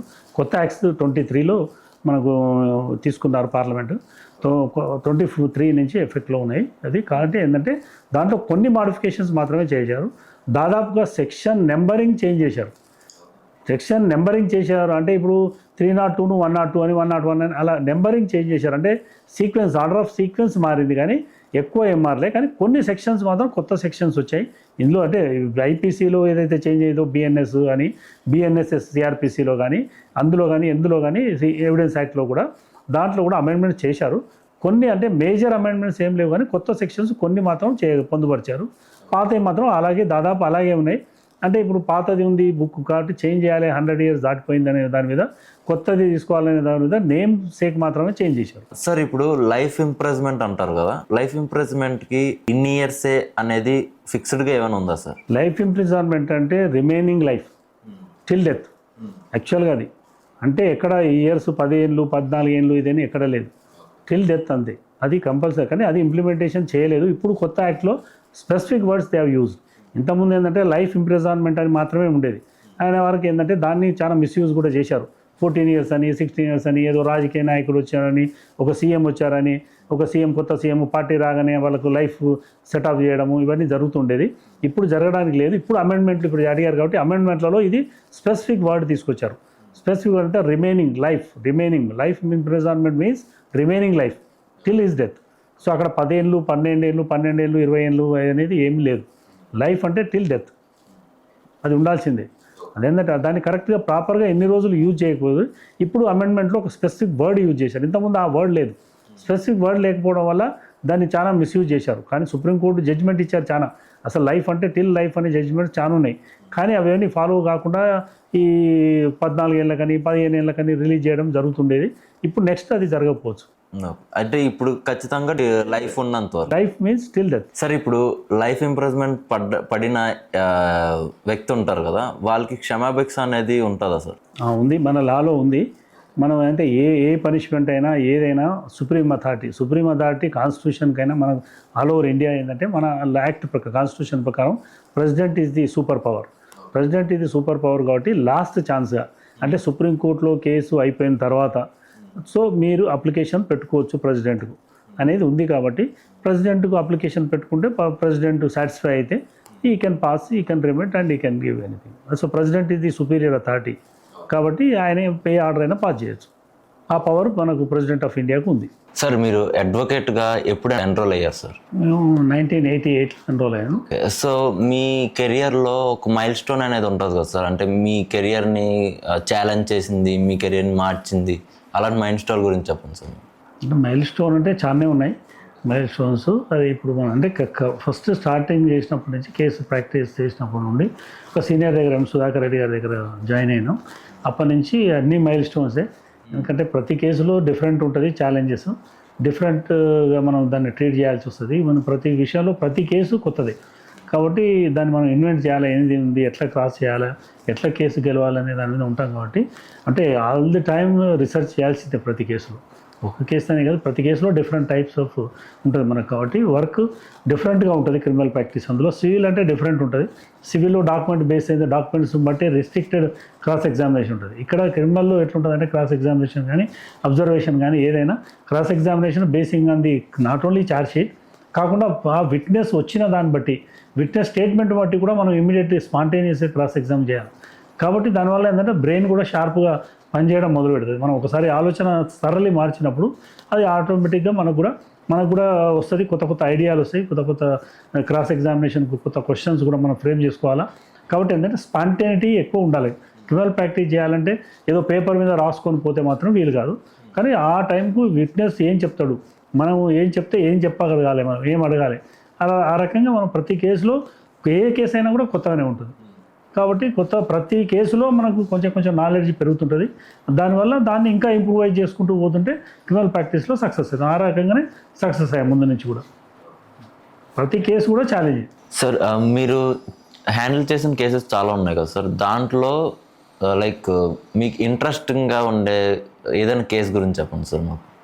అంటే మీరు అన్నట్టుగా ఇప్పుడు చాలా కేసులు చేసాం. చాలా కేసులు దాదాపు క్రిమినల్ కేసులో ఏ కేసు అయినా కూడా అక్విటలే తీసుకున్నాం. ఒకటి ముఖ్యంగా ఏంటంటే మన హైదరాబాద్లో ఫస్ట్ టైం ఇన్ హైదరాబాద్ ఒక కేసు ఏంటంటే 98 కేసు జూబ్లీస్ పోలీస్ స్టేషన్లో టైమ్ బాంబ్స్. అందులో 6 టైమ్ బాంబ్స్ రికవరీ చేశారు. అది ఒక ఛార్జ్ షీట్ వేశారు. ఫస్ట్ మన దగ్గర లేరు క్లయింట్. అది ట్రయల్ ఉండే ఒక జడ్జి గారు ఉండే, జడ్జి చాలా స్ట్రిక్ట్ అని చెప్పి ఆ రోజు బ్రేక్ చేసుకున్నారు. తర్వాత మీరు అన్నారు ఇంతకుముందు నో అబ్జెక్షన్ తీసుకొని మన దగ్గరికి క్లయింట్ వచ్చారు. ఫస్ట్ టైం వచ్చినప్పుడు రేపు కేసు అనగా ముందు రోజు వచ్చారు. ముందు రోజు వచ్చినప్పుడు చూస్తాం చేద్దాంలే అని అన్నాం, కానీ ఆ జడ్జి టైం ఇయ్యారని కూడా తెలుసు. కానీ అయినా ట్రై చేద్దాం అనుకున్నాం, పోయాము. ఆ రోజు ఓకే పోయి టైం అడిగాము, ఈరోజు వకాలత్ చేస్తామంటే టైం ఇచ్చారు, ఒక 1 వీక్ టైం ఇచ్చారు. 1 వీకే ఇచ్చారని. తర్వాత ఆ రోజు చదివినప్పుడు ఒకటే పాయింట్, అంటే యాక్చువల్గా దానివల్ల ఆ కేసు ఏదైతే అనర్త్ చేశారో టైం బాంబ్స్ అయిన హైదరాబాద్ 1998 మొత్తం ఆల్ ఓవర్ హిందూలో కానీ ఆ పేపర్లో అంతటా వచ్చింది. ఆ కేసు ఏంటంటే ఫస్ట్ టైం చదివినప్పుడు సాధారణ కేసు అది, అంటే బాంబులు రికవర్ అయినాయి, కేసు అయింది, ఫైల్ చేశారు, ఛార్జ్షీట్ ఫైల్ చేశారు. అందులో ముఖ్యంగా ఏంటంటే అందులో అయితే ఎస్ఐగా ఉండే ఒక ఇన్వెస్టిగేటింగ్ ఆఫీసర్, ఆ investigating officer immediately was promoted as a CI. Even experience, ఎందుకంటే అంత ఫస్ట్ టైం అంత పెద్ద కేసు సాల్వ్ చేశాడని. తర్వాత ఆయన ఏసీపీ కూడా అయిపోయాడు, ఫాస్ట్గా అయిపోయాడు. ఎందుకంటే ఇది ఒకటి ఆయన జాబ్లో మైల్ రాయి కాబట్టి. కానీ ఆ కేసులో ఏంటంటే మనం తర్వాత పంచనామా చదివినప్పుడు ఒక చిన్న వర్డ్తోని కేసు మొత్తం దాదాపుగా అక్విటల్ తీసేసుకున్నాం మొత్తం. అంటే ఆ వర్డ్ ఏంటంటే యాక్చువల్గా పంచనామా రాసినప్పుడు, పంచనామా అంటే బాంబ్స్, టైం బాంబ్స్, అది టైం బాంబ్స్ను ఏం చేయాలంటే దాన్ని ఎక్స్పర్ట్ పిలుస్తారు, బాంబ్ స్క్వాడ్ పిలిచారు. బాంబ్ స్క్వాడ్ని తీసినాక దాన్ని ఏం చేయాలంటే అది యాక్చువల్గా దే హ్యావ్ టు డిఫ్యూజ్ చేసి రికవరీ చూపెట్టాలి. అయితే వాళ్ళు ఏం చేశారంటే పంచనామాలో ఇంగ్లీష్ లాంగ్వేజ్ ప్రాబ్లమ్స్, ఏదైతే ఎస్ఐ గారు ప్రమోషన్ తీసుకున్నారో దాని మీదనే ఇన్స్పెక్టర్ అయ్యి ఇమీడియట్ విత్ ఇన్ షార్ట్ పీరియడ్లో ఏసీపీకి అయ్యాడు. కానీ పంచనామాలో ఏమన్నారంటే డిస్పోజ్డ్ అని రాశాడు. డిస్పోజ్డ్ అంటే ఇన్స్టెడ్ ఆఫ్ రైటింగ్ డిస్పోజ్డ్ అన్నాడు. So once you have dispose the bombs, how you have deposited in the court. So ఆ 6 బాంబ్స్ను డిఫ్యూజ్ చేసి తెచ్చి కమిషనర్ ఆఫ్ పోలీస్ కూడా ఆ రోజు పేపర్ స్టేట్మెంట్ ఇచ్చి హిందూలో కూడా వచ్చింది, హైదరాబాద్లో టైం బాంబ్స్ దొరికినాయని. అది ఫొటోస్ కూడా పెట్టారు, టేబుల్ మీద పెట్టుకున్నట్టుగా చూపెట్టారు. తర్వాత కోర్టులో కూడా డిపాజిట్ చేశారు ఆ ప్రాపర్టీ డిఫ్యూజ్. మనకి తీసుకున్న డిఫరెన్స్ ఏంటంటే actual only single word difference between diffuse and disposed. So diffuse they can be deposited in the court. So already they have dispose అన్నాక ఎక్కడికి తీసుకొచ్చారు అనే దాని మీదనే, ఆ ఒక్క పాయింట్ మీదనే మేజర్ క్రాస్ ఎగ్జామినేషన్ ఇంకా చాలా ఉన్నాయి, పంచ్ విట్నెస్ను అడగడం చాలా చేసాము. కానీ ఆ మేజర్ వర్డ్ ఓన్లీ సింగిల్ వర్డ్తోనే I could able to get acquittal. ఆ కేసులో అక్విటల్ అంతా ప్రెస్టేజ్గా తీసుకున్నారు పోలీసు వాళ్ళు. నేను పంచ్ విట్నెస్లను కూడా 3 days బిఫోర్ కంట్రోల్ రూమ్కి తీసుకెళ్ళి కంట్రోల్ రూమ్లో పెట్టుకొని వాళ్ళని అక్కడి నుంచే తీసుకొచ్చారు కోర్టుకు. ఎందుకంటే వీళ్ళు ఏమైనా కాంప్రమైజ్ అవుతారేమో, అక్యూజ్ ఫేవర్లో చెప్తారు అని. పంచులు కూడా చాలా బాగా చెప్పారు. ఓకే, మామూలు క్రాస్ ఎగ్జామినేషన్ మనం చేసేదాన్ని చేసాం, వాళ్ళని ఎలిసిట్ చేయగలిగాం. ఇంకోటి కూడా ఏంటంటే అది ఎక్కడ జూబ్లీహిల్స్ చెక్ పోస్ట్ దగ్గర, అది recovery of the bombs at Jubilee Hills check post bus stand, అది కూడా మెరిట్లో క్రాస్ ఎగ్జామినేషన్ చేసాం. ఎందుకంటే ఆ చెక్ పోస్ట్ పక్కనే ఒక చిన్న గేట్ ఉంటుంది, అంటే పోలీస్ క్వార్టర్స్ ఉంటాయి, 4th బటాలియన్ ఉంటుంది అక్కడ, 4th బటాలియన్ పక్కన ఉండగా ఏ ఫూలిష్ ఫెలో కూడా బాంబులు పట్టుకొని సంచిలో పట్టుకొని వచ్చి అమ్మడు. ఫస్ట్ ఆఫ్ ఆల్ ఏంటంటే వారు ప్రజెన్స్ ఆఫ్ చూస్తారు, ఎందుకంటే బాంబ్స్ అనేది చాలా not a small material. So A foolish వ్యక్తి కానీ ఎంత ఏ క్రిమినల్ అయినా కొంచెమైనా నాలెడ్జ్ ఉంటుంది దానికని. వాళ్ళ కేసు ఏంది, బస్ స్టాండ్లో బ్యాగ్లో పట్టుకొని నిల్చొని ఉంటే బ్యాగ్ సీజ్ చేస్తే బాంబులు దొరికినాయి అనేది కేసు. కానీ ఎవరు కూడా అలాంటి పోలీసు బటాలియన్ పక్కనే మెయిన్ గేట్ ఉండి, బస్ స్టాండ్లో నుంచి చిన్న గేట్ ఉంటుంది, పోలీసు వాళ్ళు అక్కడి నుంచే తిరుగుతూ ఉంటారు. మెయిన్ గేట్ నుంచి ఎప్పుడు క్లోజ్ ఉంటుంది మెయిన్ గేట్, అంటిల్ అన్లెస్ ఏమైనా వెహికల్ వస్తే తప్ప వాళ్ళు అలో చేయరు లోపలికి, జూబ్లీ చెక్ పోస్ట్ దగ్గర. ఆ కేసులో అది సరౌండింగ్స్లో కూడా తీసుకొని క్రాస్ ఎగ్జామినేషన్ చేసి మొత్తం రీసెర్చ్ చేసి పంచ్ విట్నెస్ కానీ ఎవరు అక్కడ లొకాలిటీ పీపుల్ తీసుకోలేదు, అవన్నీ కూడా తీసుకున్నాం, వెరిఫై చేసాం. సీన్ ఆఫ్ అఫెన్స్ పోయినా అన్ని అక్కడ ఏదైతే షాప్స్ ఉన్నాయో అవన్నీ తీసుకున్నాం, అవన్నీ క్రాస్ ఎగ్జామినేషన్ చేసాం, అవన్నీ డిఫరెంట్ ఎలిసిట్ చేసాం. వీటితో సహా ఆ ఒక్క వర్డ్ను జడ్జి గారు కూడా బాగా అప్రిషియేట్ చేశారు, క్లియర్ అక్విటల్ ఇచ్చారు. ఎందుకంటే first of all A foolish fellow కానీ ఏ క్రిమినల్ కానీ పోలీస్ స్టేషన్కి పోయి పోలీస్ స్టేషన్ ముందు బాంబులు ఎవరికి అమ్మడు, ట్రాన్సాక్షన్స్ ఉండవు. ఫస్ట్ అదొక పాయింట్. మెయిన్ పాయింట్ ఏంటంటే పంచనామాలో ఏదైతే వర్డ్ ఉందో, మిస్టేక్ ఉందో, అది డిఫ్యూజ్ అని కాకుండా డిస్పోజ్ అన్నాడు. Once they have disposed there only, I have dispose the material bombs అంటాడు. డిస్పోజ్ అయినాక మళ్ళీ how they have brought before the court అనే ఆ ఒక్క చిన్న వర్డ్తోనే ఆ కేసు క్లియర్ అక్విటల్ తీసుకున్నాం. పోలీసు వాళ్ళంతా కూడా చాలా అది చేశారు, మధ్యలో విట్నెస్లను భయపెట్టించారు, ఎన్నో చేశారు, భయపెట్టి తీసుకొచ్చారు. మిగతా విట్నెస్లను కూడా బాగా స్ట్రాంగ్గా చెప్పించారు. పీపీ గారు కూడా అసలు చాలా స్ట్రాంగ్ కేసు నడిపారు. కానీ చిన్న మిస్టేక్, వర్డ్ డిఫరెన్స్తో కేసు అక్విటల్ తీసుకోవాలి. సార్, హైదరాబాద్ క్రిమినల్ కోర్టులో మీరు సీనియర్ అడ్వకేట్, ఈ క్రిమినల్ లాలో మీరు ఎలా ఎంటర్ అయ్యారు సార్? ముందు లా చేసిన తర్వాత యాక్చువల్గా ఏంటంటే ఈ సివిల్ చేయాలా క్రిమినల్ చేయాలని అంతకుముందు చదివినప్పుడు మనకి ఎలాంటి ఒపీనియన్ ఏం లేదు. కానీ అనుకోకుండా ఇప్పుడు ఏంటంటే సుధాకర్ రెడ్డి గారి దగ్గర జాయిన్ అయ్యాను. సుధాకర్ రెడ్డి గారి దగ్గర జాయిన్ అయినప్పుడు ఏంటంటే మేము క్రిమినల్ సైడ్ మమ్మల్ని చేశాడు. ఎక్కడంటే సిటీ దయానంద్ రెడ్డి అని, మళ్ళీ మా సుధాకర్ రెడ్డి గారి దగ్గర దయానంద్ రెడ్డి గారని క్రిమినల్ ఇన్ఛార్జ్. అంటే సీనియర్ దగ్గర ఆ రోజుల్లో మొత్తం అన్ని కోర్టులకు వెళ్ళేవాళ్ళు అడ్వకేట్స్. అంటే మొత్తం హైదరాబాద్లో రంగారెడ్డిలో మేడ్చల్ మల్కాజిగిరి అంతటా చూసేవాళ్ళు. ఒక్కొక్క బ్యాచ్ మొత్తం మేము 23 మంది ఉండేవాళ్ళు జూనియర్స్. అంటే ఒక్కొక్క బ్యాచ్ ఒక్కొక్కటి. మేము ఓన్లీ క్రిమినల్ అడ్వకేట్స్ అంటే దయానంద్ రెడ్డి గారు నాంపల్లి కోర్టుకు పోయేది. అంటే దయానంద్ రెడ్డి గారి కింద జూనియర్గా పనిచేసాం. అంటే మెయిన్ సీనియర్ మాకు సుధాకర్ రెడ్డి గారు అయినప్పటికీ కూడా మాకు క్రిమినల్ ఇన్ఛార్జ్ ఏంటంటే దయానంద్ రెడ్డి గారు. క్రిమినల్ కోర్టే, మా క్రిమినల్ కోర్టు వరకే పోవాలి. కాబట్టి వేరే కోర్టులో ఏది ప్రాక్టీస్ చేయకుండా మేము ఓన్లీ క్రిమినల్ ప్రాక్టీస్ స్టార్ట్ చేసాం. ఒకసారి వకాలతులో ఒక ఇంట్రెస్ట్ వచ్చింది కాబట్టి దాన్నే కంటిన్యూ చేసాం. సార్ మీరు లా చదివినప్పుడు కానీ లా చదివిన తర్వాత ప్రాక్టీస్ చేస్తున్నప్పుడు కానీ మీకు ఇన్స్పిరేషన్ ఎవరు సార్? అంటే ఇప్పుడు ఫస్ట్ ముఖ్యంగా ఏంటంటే మేము లా నాగార్జున యూనివర్సిటీలో చేసాము. లా చేసినప్పటి నుంచే మాకు ఇన్స్పైర్. అంటే ముందు లా చేయాలని మేము అనుకోలే, కానీ అందులోకి వెళ్ళిన తర్వాతనే లెక్చరర్స్ వల్లనే ఇన్స్పైర్ అయ్యాము. ఎందుకంటే ప్రతి లెక్చరర్ కూడా చాలా బాగుండేది. జెమ్స్ ఒక్కొక్కరైనా ఇప్పుడు మాకు ఎవిడెన్స్ యాక్ట్లో సుబ్రహ్మణ్యం గారు కానీ, రాజగోపాల్ రెడ్డి గారు కాన్స్టిట్యూషన్లో కానీ, మిగతా లెక్చరర్స్ ప్రతి సబ్జెక్ట్లో కూడా మనకు ఒకరికంటే ఎక్కువ ఉండేది. దానివల్ల ఏంటంటే వాళ్ళ క్లాసెస్ వల్లనే మేము ఇన్స్పైర్ అయ్యి లా కంటిన్యూ చేసాం. యాక్చువల్గా ఓన్లీ హాస్టల్లో షెల్టర్ ఉండాలనే ఉద్దేశంతో యూనివర్సిటీలో జాయిన్ అయ్యాము, యూనివర్సిటీ క్యాంపస్లో. కానీ తర్వాత 1 ఇయర్లో మేమైతే ఇది క్లాసెస్కి అటెండ్ అయినప్పుడు లా మీద చాలా ఇంట్రెస్ట్ అయిపోయింది. అంతవరకు లేనిది అప్పుడు వాళ్ళ లెక్చరర్స్ ద్వారానే మనం ప్రతి క్లాసు జనరల్గా ఈ రోజు వరకు కూడా ఏ కాలేజ్ అయినా లా కాలేజీలో స్టూడెంట్స్ క్లాస్కి పోయి ఎవరు అటెండ్ కారు. కానీ అక్కడ మా దగ్గర మాత్రం టోటల్గా డిఫరెంట్ ఉండే. ఎందుకంటే ప్రతి ఒక్కరు ఒక క్లాస్ అవుతుంది అంటే మొత్తం టోటల్ స్ట్రెంత్ కూర్చునేవాళ్ళు. మళ్ళీ మధ్యలో ఖాళీ ఉన్నప్పుడు పోయినా కూడా ప్రతి ఒక్కరు వచ్చేవాళ్ళు. ఎందుకంటే లెక్చరర్స్ అంత బాగా చెప్పేది, వాళ్ళ టీచింగ్ బాగుండేది. కాబట్టి వాళ్ళు ప్రతి సబ్జెక్ట్ మీద ఒక్కొక్క సెక్షన్ మీద 2 రోజులు 3 రోజులు మనకు క్లాస్ చెప్పేవాళ్ళు. దానివల్ల ఏంటంటే అప్పుడు ఇంకా రాను ఇంట్రెస్ట్ వచ్చింది. తర్వాత వాళ్ళ వల్లే ఇన్స్పైర్ అయినాం. తర్వాత లాలో జాయిన్ అయిన తర్వాత లా కంప్లీట్ అయిన తర్వాత సుధాకర్ రెడ్డి గారి దగ్గర 1988లో జాయిన్ అయ్యాము. జాయిన్ అయిన తర్వాత సీనియర్ కింద మాకు ఇంకొక సీనియర్ ఉండేది దయానంద్ రెడ్డి గారు. సీనియర్ కానీ చాలా ఇన్స్పైర్ చేశారు. ప్రతి విషయంలో కూడా మాకే కేసులు అప్పచెప్పేవారు. దానివల్ల మేము అన్ని ప్లేసులు చదువుకోవడం కానీ ఈ స్టేజ్లో ఉన్నామంటే మాకు వర్క్ ఎంకరేజ్ చేసేది. హైదరాబాద్లో అడ్వకేట్స్ చాలామంది సీనియర్స్ ఆ రోజైనా ఈ రోజు వరకు కూడా సీనియర్స్ జనరల్గా కేసులు ఇవ్వరు, ఓన్లీ పని చేయించుకునే వరకే ఉంటుంది. జస్ట్ ఏంటంటే పోయి పిటిషన్ వేయండి, పాస్ ఓవర్ చేయండి, సీనియర్ వస్తున్నా అని చెప్పండి, పాస్ ఓవర్ వరకే ఉంటారు. చాలా మంది 90% ఈ రోజు వరకు కూడా పాస్ ఓవర్ వరకే ఉంటారు, కాదంటే మిస్లీనియస్ పిటిషన్స్. కానీ కేసు ట్రయల్స్కి వచ్చేసరికి మెయిన్ ఆర్గ్యుమెంట్స్ వచ్చేసరికి ఎవరు ఎంటర్ చేయరు జూనియర్స్. అంటే జూనియర్స్ దానివల్ల ఏంటంటే వాళ్ళు నేర్చుకోలేరు. కానీ మా ఆఫీస్లో టోటల్ డిఫరెంట్ అయితే మా సీనియర్స్ ఎట్లుండేవంటే మా సుధాకర్ రెడ్డి గారు కానీ దయానంద్ రెడ్డి సార్ కానీ ఇద్దరు ఏంటంటే మీరు కేసు చేస్తున్నామంటే చేసి వాళ్ళు వర్క్ చేసేవాళ్ళు, ఎంకరేజ్ చేసేవాళ్ళు. దానివల్లనే మేము ఈరోజు ఇట్లా ఉన్నాం. సీనియర్స్ వల్ల కానీ లెక్చరర్స్ వల్ల కానీ ద్వారానే ఒక రోజు తర్వాత మనకు నాలెడ్జ్ పెరుగుతూ వస్తుంది కాబట్టి ఈరోజు ఈ స్టేజ్లో ఉన్నాం. సార్ 2015 నుండి 2017 వరకు నాంపల్లి కోర్టులో మీరు ప్రెసిడెంట్గా చేశారు. ఆ టైంలో కోర్ట్ ఫేస్ చేసిన ఇష్యూస్ కానీ మీరు ఫేస్ చేసిన ఇష్యూస్ కానీ ఏమున్నాయి సార్? అంటే 2015 to 17 ప్రెసిడెంట్గా Nampally metropolitan criminal court bar association Nampally Hyderabad criminal courts యాక్చువల్గా దాంట్లో క్రిమినల్ కోర్ట్స్లో ప్రెసిడెంట్గా ఎలక్ట్ అయ్యాము. ఎలక్ట్ అయ్యేసరికి ఆ రోజు వరకు కూడా మా బార్ అసోసియేషన్ పరిస్థితి అంటే మా బార్ అసోసియేషన్లో ఎగ్జిక్యూటివ్ బాడీ కూర్చోవడానికి కూడా ఒక రూమ్ సరిగా లేదు. అందులో కాకుండా అందులో executive body including president secretary కూడా ప్లాస్టిక్ కుర్చీలలో కూర్చునేవాళ్ళు స్టేజ్లో ఉండే.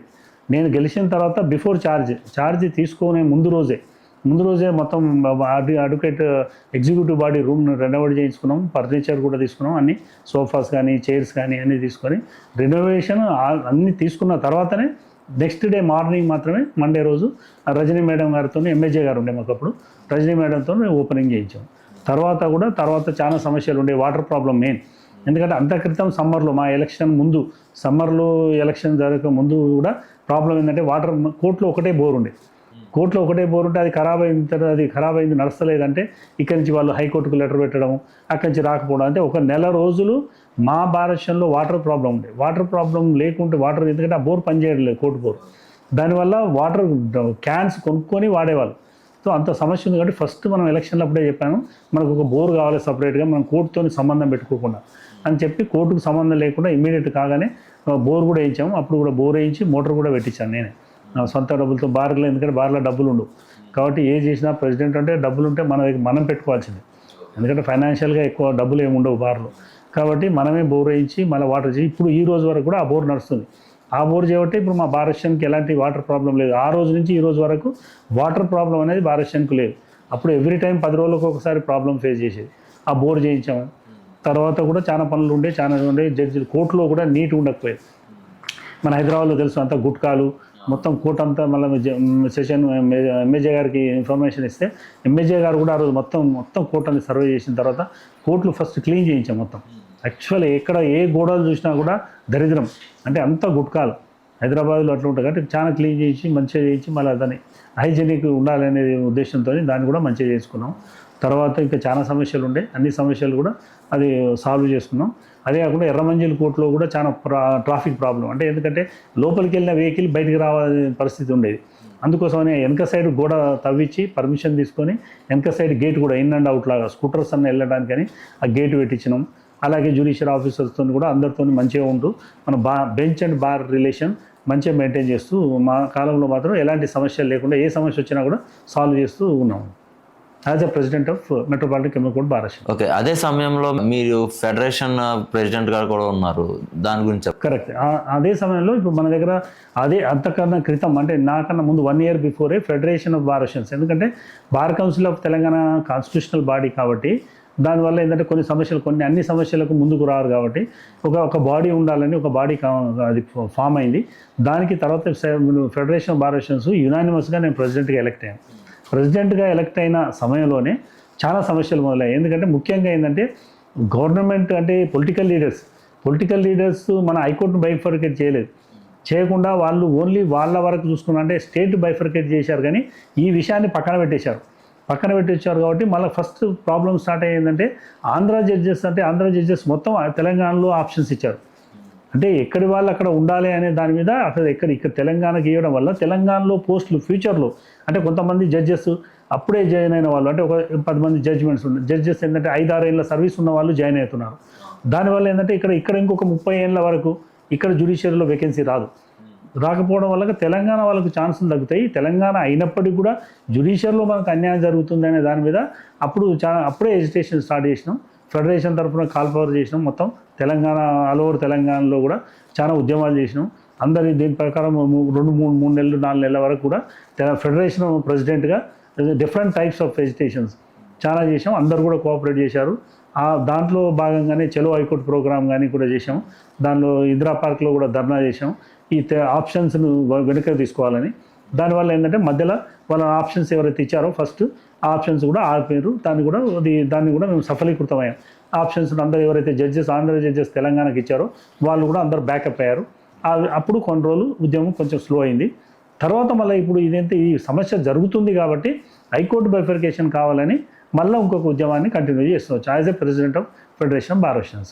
సార్ ఇప్పుడు ఇందిరా పార్క్లో ధర్నా చేశాను అన్నారు కదా సార్, అది దేనికి సార్, దేనివల్ల స్టార్ట్ అయింది? ఇది మెయిన్ ఏంటంటే ఇప్పుడు ఆప్షన్స్ ఏవైతే ఆంధ్ర జడ్జెస్ ఏవైతే తెలంగాణకు ఆప్షన్స్ ఇచ్చారో ఆ ఉద్యమాన్ని చేశాము. చలో హైకోర్టు అవన్నీ చేసిన తర్వాత మాకు కావాలి అసలు బైఫర్కేషన్ ఆఫ్ హైకోర్టు, ముందు హైకోర్టే బైఫర్కేట్ కావాలి, ఈ సమస్యలన్నీ పోతాయని చెప్పి అది ఫస్ట్ ధర్నా కాల్ఫర్ చేసాం. అది ఫెడరేషన్ తరఫున కాల్ఫర్ చేసి ఫస్ట్ ఇందిరా పార్క్ దగ్గర ధర్నా చేసాం. చాలామంది తెలంగాణలో ఉన్న న్యాయవాదులు దాదాపుగా 4,000 మంది అడ్వకేట్స్ పార్టిసిపేట్ చేశారు. అది సక్సెస్ అయింది. ఆ రోజే డిసైడ్ చేసాము జంతర్ మంతర్లో ధర్నా చేయాలి మనం, ఎందుకంటే మన యొక్క సమస్య ఏదైతే ఉందో ఢిల్లీ వరకు తెలవాలి మనకి. ఏంటంటే దానివల్ల ఏంటంటే అలాంటి ధర్నా అయిన ఢిల్లీలో చేస్తే మనకు గవర్నమెంట్ ఏదైతే ఉందో గవర్నమెంట్ ఆఫ్ ఇండియా వాళ్ళకు తెలుస్తుంది. కాబట్టి మనం జంతర్ మంతర్లో ధర్నా చేయాలని ఇందిరా పార్క్ ధర్నాలో డిసైడ్ చేసి ఒక డేట్ ఫిక్స్ చేసాం. దాని ప్రకారం తర్వాత షెడ్యూల్ కూడా పెట్టుకున్నాం. ఓకే సార్, ఎంతమంది వెళ్ళుంటారు సార్ ఆ ధర్నాకి, ఆ జంతర్ మంతర్? తర్వాత కూడా ఇదే జంతర్ మంతర్లో ధర్నా అని మేము ఇక్కడ నిర్ణయించిన తర్వాత మధ్యలో కొంతమంది లీడర్స్ ఏంటంటే పార్లమెంట్ జరుగుతుంది ఇప్పుడు ఆపాలి, జంతర్ మంతర్లో మనం ధర్నా చేయడం వల్ల మన గవర్నమెంట్కు ప్రాబ్లం అవుతుంది అని కొంతమంది లీడర్స్ ఆపాలని చూశారు. కానీ నేను చెప్పాను ఏంటంటే మనం ఒకటి కాల్ఫర్ చేసాం, కంపల్సరీ చేయాల్సిందే, ఇది కంటిన్యూ చేయాల్సిందే అని అందరిని తీసుకెళ్ళాం. అక్కడ 2,000 మంది కన్నా ఎక్కువ వచ్చారు. అలాగే కాకుండా అక్కడ 2,000 మందికి ముందు 1 month తిరిగి అక్కడ మొత్తం అకామిడేషన్ కూడా చేయాలి, ఎందుకంటే ఎంతమంది వస్తే ఎక్కడ ఉండాలని చూడాలి. కాబట్టి అందరికీ అకామిడేషన్ ఉండాలని అక్కడనే హోటల్స్ యూనియన్ అందరితో కలిసి మనం దాదాపు 10 rooms బుక్ చేసుకొని అందరూ మా హోటల్లో మాట్లాడుకొని దాదాపు 10 లక్షల రూపాయలు అయింది. అది ఎవరు ఇవ్వలేదు. అన్ని ఫెడరేషన్ ప్రెసిడెంట్ ఉన్నా కాబట్టి సొంత డబ్బులు పెట్టుకోవాల్సి వచ్చింది. అదే కాకుండా మరి మనం అంటే 10 లక్షలు సొంత డబ్బులు పెట్టుకోవాల్సి వచ్చింది. ఎందుకంటే మనకు ఎవరు ఇయ్యరు, ఇక్కడ ఫండ్ లేదు, అడ్వకేట్స్కు ఫండ్ లేదు, ఫెడరేషన్ కూడా ఫండ్ లేదు. యాజ్ ఆన్ ద డేట్ కూడా ఈ రోజు వరకు కూడా ఫెడరేషన్ ఫామ్ అయిందే కానీ అదే మిస్టేక్. నేను చాలాసార్లు చెప్పాను అకౌంట్ ఓపెన్ చేద్దామంటే ఇంతవరకు అకౌంట్ కూడా ఓపెన్ లేదు దానికి, కాబట్టి మనమే పెట్టుకోవాల్సి వచ్చింది. అదే కాకుండా మన మీటింగ్ సక్సెస్ కావాలంటే అన్ని పొలిటికల్ పార్టీస్ కూడా చెప్పాలి, వాళ్ళకు కూడా తెలియాలి. కాబట్టి ప్రతి పొలిటికల్ పార్టీ లీడర్స్కు అంటే ఒక నెల రోజులు వర్క్ చేసాం, గ్రౌండ్ వర్క్ చేసాం. అందరు పొలిటికల్ పార్టీ లీడర్స్కి వెళ్ళి మేము ఇట్లా ధర్నా చేస్తున్నాం, మాకు హైకోర్టు బైఫర్కేషన్ కావాలి, మేము రావాలి మీరు అని చెప్పి అందరిని పిలిచాం. చాలామంది లీడర్స్ అటెండ్ అయ్యారు, ఇంక్లూడింగ్ కమ్యూనిస్ట్ లీడర్స్ వచ్చారు, కాంగ్రెస్ లీడర్స్ వచ్చారు, దిగ్విజయ్ సింగ్ కూడా వచ్చారు, సురవరం సుధాకర్ రెడ్డి, అందరు చాలామంది లీడర్స్ ఏదైతే హైకోర్టు బైఫర్కేషన్ డిమాండ్ ఉందో అది కరెక్టే, ఇది కంపల్సరీ చేయాలని వాళ్ళు కూడా అందరూ సపోర్ట్ చేశారు. అందరూ ధర్నా మాత్రం చాలా సక్సెస్ అయింది. అంటే వాలంటరీగా, ఎందుకంటే అడ్వకేట్స్ కూడా అందరికి కూడా ఇష్టం, అందరికి కావాలి. తెలంగాణలో ఉన్న ప్రతి అడ్వకేట్కు హైకోర్టు బైఫర్కేషన్ కావాలనేది ఒక దృఢ నిశ్చయం ఉంది. కాబట్టి సంకల్పంతో ప్రతి ఒక్కరు అంటే 2500 మంది దాకా వచ్చారు, 7000 వరకు కూడా ఉన్నారు. అందరు అడ్వకేట్స్ పార్టిసిపేట్ చేశారు. ధర్నా కూడా గ్రాండ్ సక్సెస్ అయింది. సార్, జూనియర్ అడ్వకేట్స్ కోసం వాళ్ళ స్టైఫండ్ కోసం మీరు ఇండియా వైడ్గా ఎడ్యుకేషన్ స్టార్ట్ చేయడానికి కారణం ఏంటి సార్? అంటే మీరు జూనియర్గా ఉన్నప్పుడు ఇలాంటి ఇష్యూస్ ఏమైనా ఫేస్ చేశారా? అంటే అప్పుడు మన బార్ కౌన్సిల్ ఆఫ్ ఇండియా ఏమంటే మనకు ఇన్సూరెన్స్ లేక చాలామంది అడ్వకేట్స్ అంటే అందరు అడ్వకేట్స్ సఫర్ అవుతున్నారు. అలాగే జూనియర్ అడ్వకేట్స్కు సహాయం అందించడం లేదు. అంటే స్టైఫండ్ ఇవ్వాలి అనేది దాని మీద మేము ఏంటంటే bar council of India call for చేసినప్పుడు మేము ఇక్కడ తెలంగాణలో కూడా మన బార్ కౌన్సిల్ ఆఫ్ తెలంగాణ నుంచి ఉద్యమం చేశాము. ఇందిరా పార్క్ దగ్గర మనం ట్యాంక్ బండ్ దగ్గర ఒక ధర్నా కూడా చేసాము. అక్కడి నుంచి మనము గవర్నర్ దగ్గరికి వెళ్ళి రిప్రజెంటేషన్ కూడా ఇచ్చాము బార్ కౌన్సిల్ ఆఫ్ తెలంగాణ తరఫు నుంచి. దానిలో ఎందుకంటే ముఖ్య ఉద్దేశం ఏంటంటే ఆల్ ఓవర్ ఇండియాలో ఇక్కడ ఒక తెలంగాణలో అడ్వకేట్సే సఫర్ అవుతున్నారు కాకుండా భారతదేశంలో ఉండే మొత్తం అడ్వకేట్స్కు ఇన్సూరెన్స్ కావాలి. ముఖ్యంగా వేరే ఏదైనా హెల్త్ ఉంటేనే ఏదైనా చేయగలుగుతాం. కాబట్టి ఇన్సూరెన్స్ కవరేజ్ కావాలి అని ఇన్సూరెన్స్ కోసం గవర్నమెంట్ ఆఫ్ ఇండియా నుంచి డబ్బులు రావాలని ఎడ్యుకేషన్ చేశాము. అలాగే స్టైఫండ్ కూడా జూనియర్ అడ్వకేట్స్కి అట్లీస్ట్ 5 years వరకైనా కొంత స్టైఫండ్ ఇస్తే ఈ ప్రొఫెషన్లో నిలదొక్కోగలుగుతారని దాని మీద డబ్బులు కావాలని సెంట్రల్ గవర్నమెంట్ డిమాండ్ చేయాలని దాన్ని స్టార్ట్ చేసాము. ఆ రోజు 5,000 కోట్లు బడ్జెట్లో పెట్టాలి, మొత్తం ఆల్ ఓవర్ ఇండియా అడ్వకేట్స్కు చేయాలి కానీ దాని మీద డిమాండ్ చేశాము. అయితే దానికి అప్పుడు మాత్రం ఎలాంటి రెస్పాన్స్ ఇవ్వలే. కానీ తర్వాత లాస్ట్ టైం మేము బార్ కౌన్సిల్ ఆఫ్ మళ్ళీ ఇండియా కాల్ఫర్ చేసినప్పుడు మీటింగ్ కూడా కండక్ట్ చేశారు. ఆల్ ఓవర్ ది స్టేట్ మొత్తం అంటే ఇండియాలో ఉన్న అన్ని బార్ కౌన్సిల్స్ మెంబర్స్ అందరూ రిప్రజెంటేషన్ ఇవ్వడం జరిగింది. ప్రధానమంత్రి గారు కూడా మీటింగ్ కూడా జరిగింది. ప్రధానమంత్రి కానీ అమిత్ షా కానీ అందరూ వచ్చారు మీటింగ్కు. ఆ రోజు కూడా bar council of India chairman గారు కూడా రిప్రజెంటేషన్ ఇచ్చారు, చెప్పారు మాకు ఏది లేకున్నా ఫస్ట్ ఆఫ్ ఆల్ అడ్వకేట్స్కి అందరికీ ఇన్సూరెన్స్ కవరేజ్ కావాలి, స్టైఫండ్ కూడా జూనియర్స్కి ఇవ్వాలని డిమాండ్ చేశారు. దాన్ని సెంట్రల్ గవర్నమెంట్ ఇప్పుడు సానుకూలంగా స్పందించింది. తర్వాత వాళ్ళు ఏంటంటే ముందు మీరు డేటా ఎంతమంది ఉన్నారు, మీకు ఎంత అమౌంట్ రిక్వైర్మెంట్ ఉంటుంది, కాబట్టి ఫస్ట్ డేటా ఇవ్వండి అని అడిగారు. డేటా కూడా ఇవ్వడం జరిగింది. ఇప్పుడు దాదాపుగా అంటే సెంట్రల్ గవర్నమెంట్లో అది ఇచ్చేందుకు ఛాన్సెస్ ఉన్నాయి. ఇన్సూరెన్స్ మాత్రం కవరేజ్ సెంట్రల్ గవర్నమెంట్ నుంచి కూడా అందరి అడ్వకేట్స్కు వచ్చే ఛాన్స్ ఉంది. అది ఆ ప్రాసెస్లో ఉంది. ప్రాసెస్ నియర్ ఫ్యూచర్లో తొందరగా అవుతుందని అనుకుంటున్నాము. ఓకే సార్, కోవిడ్ టైంలో మీరు కానీ మీ జూనియర్స్ కానీ అందరూ అడ్వకేట్స్ ఫేస్ చేసిన ఇష్యూస్ ఏంటి సార్? కోవిడ్ సమయంలో మీకు తెలుసు కోర్టులు బంద్ అయిపోయినాయి, అందరికీ ఇన్కమ్ లేదు. ఏంటంటే రెక్కాడితేనే కానీ డొక్కాడదనే పరిస్థితి చాలామంది అడ్వకేట్స్. ఏదో కొంతమంది 5% అడ్వకేట్ సీనియర్స్కు ఉంటుంది, ఇది డిఫరెంట్. కానీ 80% అడ్వకేట్స్కు రోజు ఇన్కమ్ వస్తేనే వాళ్ళకు జీవితంలో ఫ్యామిలీ ఉంటుంది, ఫ్యామిలీ మెయింటైన్ చేసుకోవాలి. కోవిడ్లో మీకు తెలుసు లాక్డౌన్ రావడం వల్ల అన్ని కోర్టులు బంద్ అయినాయి, కేసులు బంద్ అయినాయి, ఇన్కమ్ లేకుండా పోయింది. అలాంటి పరిస్థితిలో మనం ఫస్ట్ బార్ కౌన్సిల్లో ఆన్లైన్ మీటింగ్స్ జరిగినప్పుడే ఫస్ట్ మీటింగ్లోనే నేను ఏంటంటే గవర్నమెంట్ అందరికి ఇస్తున్నారు, అందరికి డబ్బులు ఇస్తున్నారు, మనం కూడా బార్ కౌన్సిల్ నుంచి అడుగుదాం.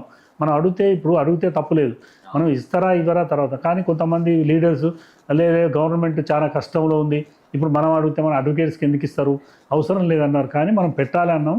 డిమాండ్ చేసిన తర్వాత గవర్నమెంట్ సానుకూలంగానే స్పందించింది. దానికి ముఖ్యంగా మన చీఫ్ జస్టిస్ గారు ఉండే అప్పుడు చౌహాన్ గారు కానీ అడ్వకేట్ జనరల్ ప్రసాద్ గారు కానీ వాళ్ళు కూడా సానుకూలంగా ఉండే. వాళ్ళందరి సహాయంతో ఏంటంటే గవర్నమెంట్ కూడా ముఖ్యమంత్రి గారు మన కేసీఆర్ గారు 25 కోట్ల రూపాయలు శాంక్షన్ చేశారు. కానీ శాంక్షన్ చేసిన తర్వాత ఏం చేశారంటే శాంక్షన్ చేసినప్పుడు ఒక ఫస్ట్ ఇన్స్టాన్స్లో 15 కోట్లు మాత్రమే రిలీజ్ చేస్తాము. ఎందుకంటే ఫ్యూచర్ కోవిడ్ ఇంకా ఎన్ని నెలలు ఉంటుంది, ఎన్ని రోజులు ఉంటుంది అని ఎవరికి తెలియదు. అప్పుడంటే అంత మరణ మృదంగా మోగిస్తుంది, అందరు చనిపోతున్నారు, ఎవరు బయటికి రాని పరిస్థితి. అలాంటి పరిస్థితిలో ఇప్పుడు 15 కోట్లే రిలీజ్ చేస్తాము. అది కూడా కొంతమందికి ఏంటంటే 7 సంవత్సరాలు ఉన్న వరకు ప్రాక్టీస్ ఉన్న అడ్వకేట్స్ మాత్రమే ఇస్తామని గవర్నమెంట్ ఫస్ట్ ఇచ్చిన ఆర్డర్లో ఇచ్చారు. దాన్ని ఇమీడియట్ అంటే అది 6వ తారీఖు రోజు గవర్నమెంట్ శాంక్షన్ చేసింది 25 crores. Immediately on 7th May 2020 రోజు ఒక రికమెండేషన్ తయారు చేసుకొని లాక్డౌన్ సమస్యలో కూడా ఉన్నప్పటికీ కూడా అలాంటి పోలీస్ వాళ్ళ రిప్రెషన్ ఎవరిని బయటికి రానివ్వడం లేదు. అలాంటి పరిస్థితుల్లో కూడా హైకోర్టు వరకు వెళ్ళి పోలీసులు ఇవన్నీ తప్పించుకొని బయటికి వెళ్ళి హైకోర్టుకి వెళ్ళి అడ్వకేట్ జనరల్ గారిని కలిసి రిప్రజెంటేషన్ ఇవ్వడం జరిగింది. అదే హైకోర్టు గేట్ నెంబర్ 4 దగ్గర కూడా మీడియా పీపుల్తో కూడా ధర్నా మేము చెప్పాము ఇట్లా. ఎందుకంటే అడ్వకేట్స్ అందరికీ ఇవ్వాలి. ఈ 7 సంవత్సరాలు అనే వర్డ్ యూజ్ చేయకుండా నీడీ అండ్ అడ్వకేట్స్ అందరికీ ఇవ్వాలని డిమాండ్ చేసాం నెక్స్ట్ డేనే. తర్వాత మళ్ళీ గవర్నమెంట్ సానుకూలించి మళ్ళీ 19వ తారీఖు రోజు ఏంటంటే మళ్ళీ కూడా వాళ్ళు చేంజ్ చేశారు. వాళ్ళు మళ్ళీ తర్వాత చేసి 10 years వరకు ఇస్తామని మళ్ళీ ఒక మోడిఫై చేశారు దాంట్లో. కానీ అయినప్పటికీ కూడా 10 years కూడా అట్లా కాకుండా అందరికీ ఇవ్వాల్సిందే. అంటే అందరికీ ఇవ్వాల్సిందే. మిగతా 10 కోట్లు కూడా శాంక్షన్ చేయాల్సిందే. మొత్తం శాంక్షన్ చేయాలి. ఇప్పుడు రిలీజ్ చేయలేదు, ట్రస్ట్కి హ్యాండ్ ఓవర్ చేశారు డబ్బులు. అది కూడా 15 కోట్లు మాత్రమే చేశారు. 15 కాదు 25 కోట్లు రిలీజ్ చేయాలని చెప్పి చేసి అది కూడా అందరు నీడీ అడ్వకేట్స్ ఎవరైతే అవసరం ఉందో అవసరం ఉన్న వాళ్ళందరికీ ఇవ్వాలని డిమాండ్ చేసాం. ఆ ఎజిటేషన్ చాలాసార్లు రిప్రజెంటేషన్స్ ఇవ్వడం జరిగింది. ముఖ్యమంత్రి గారికి ఇచ్చాం, అందరికీ మన చీఫ్ జస్టిస్ గారికి మళ్ళీ కూడా ఇచ్చాను. దానివల్ల ఏంటంటే తర్వాత గవర్నమెంట్ పాలసీ చేంజ్ చేసి అందరి అడ్వకేట్స్కి ఇచ్చేటట్టు, అంటే నీడీ అడ్వకేట్స్ ఎవరైతే అప్లై చేసుకుంటారో ఎంత కష్టాల్లో ఉన్నారు కాబట్టి, ఎందుకంటే ఇన్కమ్ లేదు, అంటే తిండి లేదు, అలాంటి పరిస్థితిలో ఉన్నారు కాబట్టి అందరికీ రావాలని నీడీ అడ్వకేట్స్ ఎవరైతే అప్లై చేశారో అలాగే మొత్తం 16,000 మంది అడ్వకేట్స్కు 16,000 చొప్పున తర్వాత గవర్నమెంట్ దాని నుంచి ట్రస్ట్ నుంచి డబ్బులు ఇవ్వడం జరిగింది. అదే కాకుండా అడ్వకేట్ క్లర్క్స్ కూడా ఇచ్చారు. దానికి కూడా 1000 మంది అడ్వకేట్ క్లర్క్స్ కూడా 5,000 చొప్పున ఇవ్వడం జరిగింది. ఇదే కాకుండా పర్సనల్గా మేము చాలా చేసాం. ఇప్పుడు మల్కాజ్గిరి కోర్టులో కానీ సరౌండింగ్లో కానీ అందరికి కూడా ఫైనాన్షియల్ సపోర్ట్ చేసాము. ఈవెన్ రేషన్ కూడా పర్చేజ్ చేయించాము. అది 16,000 మందికి వచ్చినట్టు వాళ్ళు 15,000 మంది అడిగేట్లు ఒక్కరికి 16,000 చొప్పున వచ్చేటట్టు మనం దాన్ని చేయగలిగాం. ఉద్యమం అంటే అది కంటిన్యూగా చేసాం. కంటిన్యూగా అంటే మేలో డబ్బులు శాంక్షన్ అయినప్పుడు లాస్ట్ రిలీజ్ కూడా అక్టోబర్ అయినాయి. May to October మధ్యలో అన్ని రిప్రజెంటేషన్ ఇవ్వడం కంటిన్యూగా అందరికీ డిస్ట్రిబ్యూట్ అయ్యేటట్టు చేసాం. ఈవెన్ తర్వాత ఫస్ట్ 10,000 ఇచ్చారు. 10,000 ఇచ్చిన తర్వాత కూడా మళ్ళీ ఇంకా మిగతా డబ్బులు రాలేదని చెప్పి మళ్ళీ రిజిస్ట్రేషన్ చేయడం, రిప్రజెంటేషన్స్ ఇవ్వడం వల్ల దానివల్ల ఏంటంటే లాస్ట్కు అక్టోబర్లో మిగతా డబ్బులు ఇచ్చారు. అంటే మిగతా 6,000 కూడా వచ్చినాయి. తర్వాత అందరికీ ఎవరికైతే మిగతా వాళ్ళకు 10,000 వచ్చిన వాళ్ళకు, అసలు రాని వాళ్ళకు మొత్తం ఒక 16,000 చొప్పున అందరు అడ్వకేట్స్ దాదాపు 15,000 మంది అడ్వకేట్స్కు ఆ అమౌంట్ నుంచి ట్రస్ట్ వారు ఇచ్చేటట్టు చేయగలిగాము. తర్వాత అదే కాకుండా మనం పర్సనల్గా కూడా అందరికీ ఎవరికైతే సాయం చేసాము అట్లా కూడా చేసాము. రేషన్ కూడా సప్లై చేసాము. మల్కాజ్గిరి కోర్టులో చాలామంది అడ్వకేట్స్ కావాలంటే రేషన్ ఇచ్చాము, డబ్బులు ఇచ్చాము. ఆ రకంగా ఏంటంటే కొంచెం మనకు వీలైనంత వరకు మనం సాయం చేయగలిగాం కోవిడ్లో. సార్, ఈ మధ్యలో చూసుకుంటే అడ్వకేట్స్ మీద దాడులు జరగడం కానీ వాళ్ళ మీద కేసులు పెట్టడం కానీ ఇలాంటివి జరుగుతున్నాయి కదా సార్, దాని మీద మీరు ఏం చెప్తారు? అంటే అవును, ఈ మధ్య రీసెంట్ టైంలో అంటే దాదాపు ఎక్కువ అవుతున్నాయి. అలాంటి విషయంలో మేము ముందు నుంచి కూడా డిమాండ్ చేస్తున్నాం ఏంటంటే అడ్వకేట్ ప్రొటెక్షన్ యాక్ట్ ఉండాలని. దాన్ని ఈవెన్ ఇంతకుముందు మేము కూడా జాయింట్ యాక్షన్ కమిటీ మీటింగ్ జరిగినప్పుడు కూడా రిప్రజెంటేషన్లో అది కూడా రాసాం. 41 అమెండ్మెంటే కాకుండా మన high court bifurcation and also the protection act.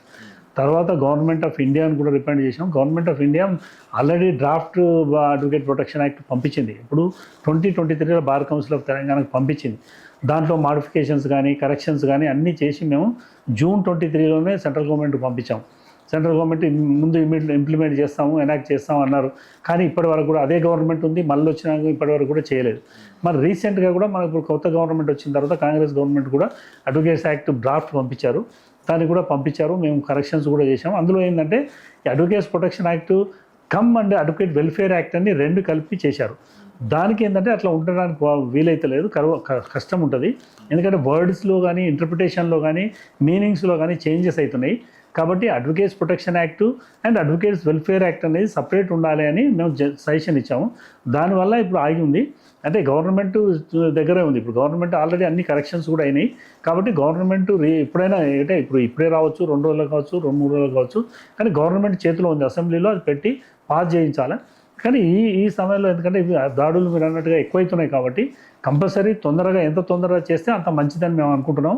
ఇప్పుడు బార్ కౌన్సిల్ నెక్స్ట్ అయినా కూడా అందరి ఉద్దేశం కూడా ప్రతి ఒక్క అడ్వకేట్ కూడా కావాల్సింది ఏంటంటే అడ్వకేట్ ప్రొటెక్షన్ యాక్ట్ ఉండాలి అనేది ఉంది. కాబట్టి ఫస్ట్ ప్రయారిటీ రేపు నెక్స్ట్ ఎవరు గెలిచినా కూడా ఎప్పుడు ఎవరు గెలిచినాక ఫస్ట్ గెలిచినాక మనం బార్ కౌన్సిల్ గెలిచినాక బార్ కౌన్సిల్ నుంచి ఫస్ట్ గవర్నమెంట్ డిమాండ్ చేసేది ఏంటంటే ఫస్ట్ అడ్వకేట్స్ ప్రొటెక్షన్ యాక్ట్, తర్వాత మళ్ళీ ఇన్సూరెన్స్. మిగతా అడ్వకేట్లకి ఇన్సూరెన్స్ రావడం లేదు.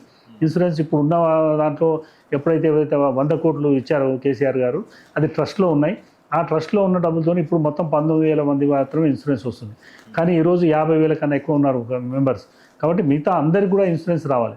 కాబట్టి డబ్బులు గవర్నమెంట్ నుంచి కొన్ని డబ్బులు ఇవ్వాలి. మేము ఆల్రెడీ బార్ కౌన్సిల్ నుంచి కూడా రిప్రజెంటేషన్ ఇవ్వడం జరిగింది, కానీ ఇంతవరకు ఏం డబ్బులు రాలేదు. కానీ మేము ఫస్ట్ 2 విషయాల్లో గవర్నమెంట్ నుంచి డబ్బులు తీసుకోవాలి. ఒకటి ఎందుకోసం అంటే అందరు అడ్వకేట్స్కి ఇన్సూరెన్స్ కావాలి, ఏది లేకున్నా ఫస్ట్ ఇన్సూరెన్స్ కావాలి. సెకండ్ థింగ్ ఏంటంటే అడ్వకేట్స్ ప్రొటెక్షన్ యాక్ట్. ఈ 2 మాత్రం ఇమీడియట్లీ నెక్స్ట్ ఈ ఎలక్షన్ అయిన తర్వాత అది ఫస్ట్ ఉండే అందరి ముందు ఉన్న సమస్య అది. కాబట్టి ఆ సమస్యను పరిష్కరించడానికి ప్రయత్నం చేయాల్సి ఉంది, చేస్తాం కూడా. అట్లా ఫ్యూచర్లో ఆ 2 మాత్రం యాజ్ ఎర్లీ యాజ్ పాసిబుల్ వచ్చేటట్టు చూస్తాం. సార్, ఏదైనా పర్టికులర్ లా అనేది చేంజ్ అవ్వాలని అనుకుంటున్నారా? పర్టికులర్ లా అంటే ఎన్ని లాలో అమెండ్మెంట్స్ కావాలి కొన్ని. ఇప్పుడు మెయిన్ స్పెషల్లీ ఇప్పుడు ఎట్లయితే 41A అనేది మిస్యూజ్ జరుగుతుంది. 41A మిస్యూజ్ జరుగుతుంది కాబట్టి దానికి సంబంధించిన వరకు ఇప్పుడు 41Aలో బెయిల్ ఇవ్వని ఇక్కడ లేదు. కానీ పోలీసు వాళ్ళు దాన్నే ఆసరాగా తీసుకొని దానివల్ల ఏం చేస్తున్నారంటే they are minting money. They are earning minimum అంటే ఒక కేసులో 50,000, 1,00,000, 2,00,000 తీసుకుంటున్నారు. ఆ సిస్టమ్ మారాలి. ఇప్పుడు అంటే ప్రతి స్టేట్ గవర్నమెంట్ కూడా డైరెక్షన్స్ ఇవ్వచ్చు. ఎందుకంటే పోలీసు మిస్యూజ్ చేస్తున్నారు కాబట్టి డైరెక్టర్ జనరల్ కానీ గవర్నమెంట్ ఆఫ్ తెలంగాణ కానీ any government state governments also can issue directions to the concern police officer, అదే హైయెస్ట్ ఆఫీసర్ లైక్ డీజీపీ కానీ ఇచ్చి ఇలాంటి మిస్యూజ్ చేయొద్దని చెప్తే బాగుంటుంది. 41A స్పెషల్లీ మిస్యూజ్ ఎక్కువ అవుతుంది. అది ఇప్పుడు 35 BNS అయింది. అది మాత్రం మిస్యూజ్ అవుతుంది. దాన్ని మాత్రం కొంతవరకు ఏంటంటే దానికి ఒక మాడిఫై చేస్తే బాగుంటుంది అనేది మా కాన్సెప్ట్ ఉంది. అలాగే చెప్పాం కాబట్టి ఇప్పుడు పోక్సో యాక్ట్ కానీ ఈవెన్ 498A మిస్యూజ్ కానీ అలాంటివి జరుగుతున్నాయి. వాటికి కావాల్సిన కొంచెం అమెండ్మెంట్ చేస్తే జరుగుతుంది. ఎందుకంటే కాన్స్టిట్యూషనే మనం ఇప్పుడు 70-80 సార్లు మనం అమెండ్మెంట్ చేసుకున్నాం. When there is a provision for amendments, వీటిలో కూడా అమెండ్మెంట్ చేస్తే బాగుంటుంది. కాన్స్టిట్యూషన్ చేయగలుగుతున్నాం, ఎన్నో లాలు చేస్తున్నాం. ఫస్ట్ ఉన్న కాన్స్టిట్యూషన్ ఇప్పుడు లేదు. యాజ్ ఇట్ ఈస్గా ఎప్పుడైతే కాన్స్టిట్యూషన్ మనం అడాప్ట్ చేసుకున్నామో ఆ కాన్స్టిట్యూషన్కు ఇప్పుడున్న కాన్స్టిట్యూషన్కు టోటల్గా రూపమే మారిపోయింది. అంటే మీనింగ్ మారిపోయింది. అంటే తరుగుతున్న సమయాన్ని బట్టి దాని అవసరాలను బట్టి కాన్స్టిట్యూషన్ కూడా అమెండ్ అవుతుంది. అలాగే ఈ ప్రొవిజన్స్ కూడా కొంచెం అమెండ్ చేసుకుంటే బాగుంటుంది. సార్, ఇప్పుడున్న ప్రజెంట్ జనరేషన్లో మ్యాక్సిమం % ఆఫ్ యూత్ అనేది ఈ డ్రగ్స్కి అన్నిటికీ లైక్ ఎడిక్షన్ అయిపోతున్నారు సార్. సో దీన్ని తగ్గించడానికి ఏదైనా సెపరేట్ లా అనేది రావాలా, లేకపోతే ఇప్పుడున్న లా అనేది ఏదైనా ఇంప్రూవైజ్ చేయాలా? అంటే ఇప్పుడు డ్రగ్ అడిక్షన్స్ మీద మనకు ఇప్పుడు ఆల్రెడీ లా ఉంది. ఇంత లా ఉన్నప్పటికీ కూడా పబ్లిక్లో రావాలి అవేర్నెస్ అనేది, ఈవెన్ పిల్లల్లో రావాలి. ఇప్పుడు జనరేషన్ అంటే యూత్ ఎక్కువ డ్రగ్ అడిక్ట్ అవుతున్నారు. ఏమవుతుందంటే ఫైనాన్షియల్గా ఈ రోజుల్లో డబ్బులకు వాల్యూ లేదు. అంటే పేరెంట్స్ దే ఆర్ ఎర్నింగ్. ఏ రకంగా అయినా కానీ ఊర్లో అగ్రికల్చర్ చేసే వ్యక్తి నుంచి సిటీలో ఉండే ప్రతి వ్యక్తి కూడా అంటే even labour also they are earning. ఆ మనీ ఏం చేస్తున్నారంటే పిల్లలు మిస్యూజ్ చేస్తున్నారు. పేరెంట్స్ డబ్బులు బాగా సంపాదిస్తున్నారు కాబట్టి పిల్లలకి ఇస్తున్నారు. ఏదో రకంగా సంపాదిస్తున్నారు కాబట్టి రియల్ ఎస్టేట్ అని అదని ఇదని పెరుగుతుంది కాబట్టి డబ్బులు ఏంటంటే ఫ్లో ఎక్కువైంది. ఫ్లో ఎక్కువడం వల్ల పిల్లలు ఈ బానిస అవుతున్నారు డ్రగ్స్ ఏంటంటే వాళ్ళ ఫ్రెండ్స్ ద్వారా అనే అలవాటు ఇప్పుడు మా ఏరియాలో ఉంది. ఎక్కడైనా కూడా హైదరాబాద్లో డ్రగ్స్ రోజు అవైలబుల్ ఉంటున్నాయి. డైలీ తింటున్నారు, తాగుతున్నారు, ఎంజాయ్ చేస్తున్నారు, అంటే లైఫ్ ఖరాబ్ చేస్తున్నారు. దానివల్ల వాళ్ళకి తెలుసు. అయినా కూడా ఒక్కొక్క పనిష్మెంట్ 20 సంవత్సరాలు ఉంది. 20 సంవత్సరాల వరకు కూడా పనిష్మెంట్ ఉంది. ఆయన తెలిసినా కూడా చేస్తున్నారంటే ఆ మూమెంట్ ఒకసారి డ్రగ్స్ అడిక్ట్ అయిన వ్యక్తికి ఇవన్నీ ఆలోచించే శక్తి ఉండదు, వీక్ అయిపోతారు. మైండ్ మీద కంట్రోల్ అయిపోతుంది డ్రగ్ వల్ల. దానివల్ల ఏమవుతుందంటే తర్వాత జరిగే కాన్సిక్వెన్సెస్ గురించి ఎక్కువ ఆలోచించరు. ఈరోజు డ్రగ్ తీసుకోవడం అనేది ముఖ్యంలాగా ఉంటుంది వాళ్ళకు. దానివల్ల ఏమవుతుందంటే బాగా చేస్తున్నారు, డ్రగ్స్ అడిక్ట్ అవుతున్నారు. కానీ పిల్లలు చేసుకోకుంటే బాగుంటుంది. ఇప్పుడు వాళ్ళు ముందు నుంచి ఏదైనా స్టార్టింగ్లో ఎవరైనా పేరెంట్స్ కూడా ఎంకరేజ్ చేయదు. ఎందుకంటే పిల్లలకు విచ్చలవిడిగా డబ్బులు ఇస్తున్నారు. ఆ డబ్బులను ఏం చేస్తున్నారు మరి వీళ్ళు? రోజు అడగగానే 10,000, 1,00,000 కూడా ఇస్తున్నారు పేరెంట్స్. ఆ 1,00,000 ఏం చేస్తున్నారో అని మాత్రం పేరెంట్స్ అడగడం లేదు. ఫస్ట్ వీళ్ళను కట్టేజ్ చేయాలంటే ఫస్ట్ పేరెంట్స్ దగ్గర కూడా తప్పు ఉంది. పేరెంట్స్ కొంచెం రిస్ట్రిక్షన్ చేసుకొని వాళ్ళ మూమెంట్స్ని కూడా చూసుకుంటే బాగుంటుంది. దానివల్ల ఏంటంటే వాళ్ళ పిల్లలే ఖరాబ్ అవుతున్నారు. అది మాత్రం ఎవరు గ్రహించడం లేదు. వాళ్ళే వెళ్తున్నారు. మేము రీసెంట్గా కూడా చేసాం, మన వినాయక చవితి రోజు ఒక కేసు. అంటే వాళ్ళంతా పిల్లలే.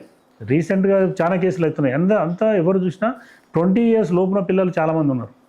కాబట్టి పేరెంట్స్ కూడా వాళ్ళ మూమెంట్స్ని చూసుకోవాలి, కంట్రోల్ చేసుకోవాలి. మనం వాళ్ళకి ఇచ్చి ఎంకరేజ్ చేయకుంటే బాగుంటుంది.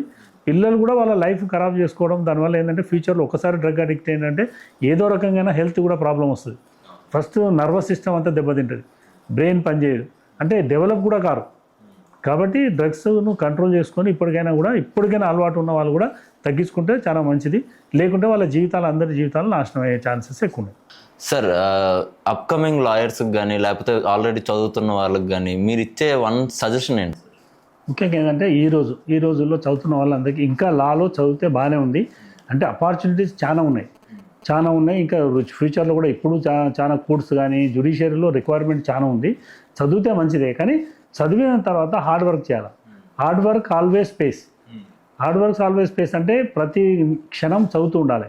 ఈవెన్ అడ్వకేట్ అనే వ్యక్తి ఎవరైనా కానీ, అడ్వకేట్ నాకు అన్నీ తెలుసు అని ఎవరైనా అన్నారంటే అది టోటల్గా రాంగ్.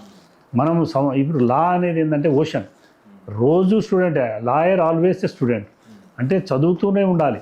కాబట్టి కష్టపడితే మాత్రం దానికి ఫలితం ఉంటుంది. కష్టపడ్డ ఏ లాయర్కైనా కూడా, ఏ అడ్వకేట్, ఏ జూనియర్ కానీ ఎవరికైనా కానీ అది లాభం ఉంటుంది. కానీ ఇప్పటికైనా హార్డ్ వర్క్ చేయాలి.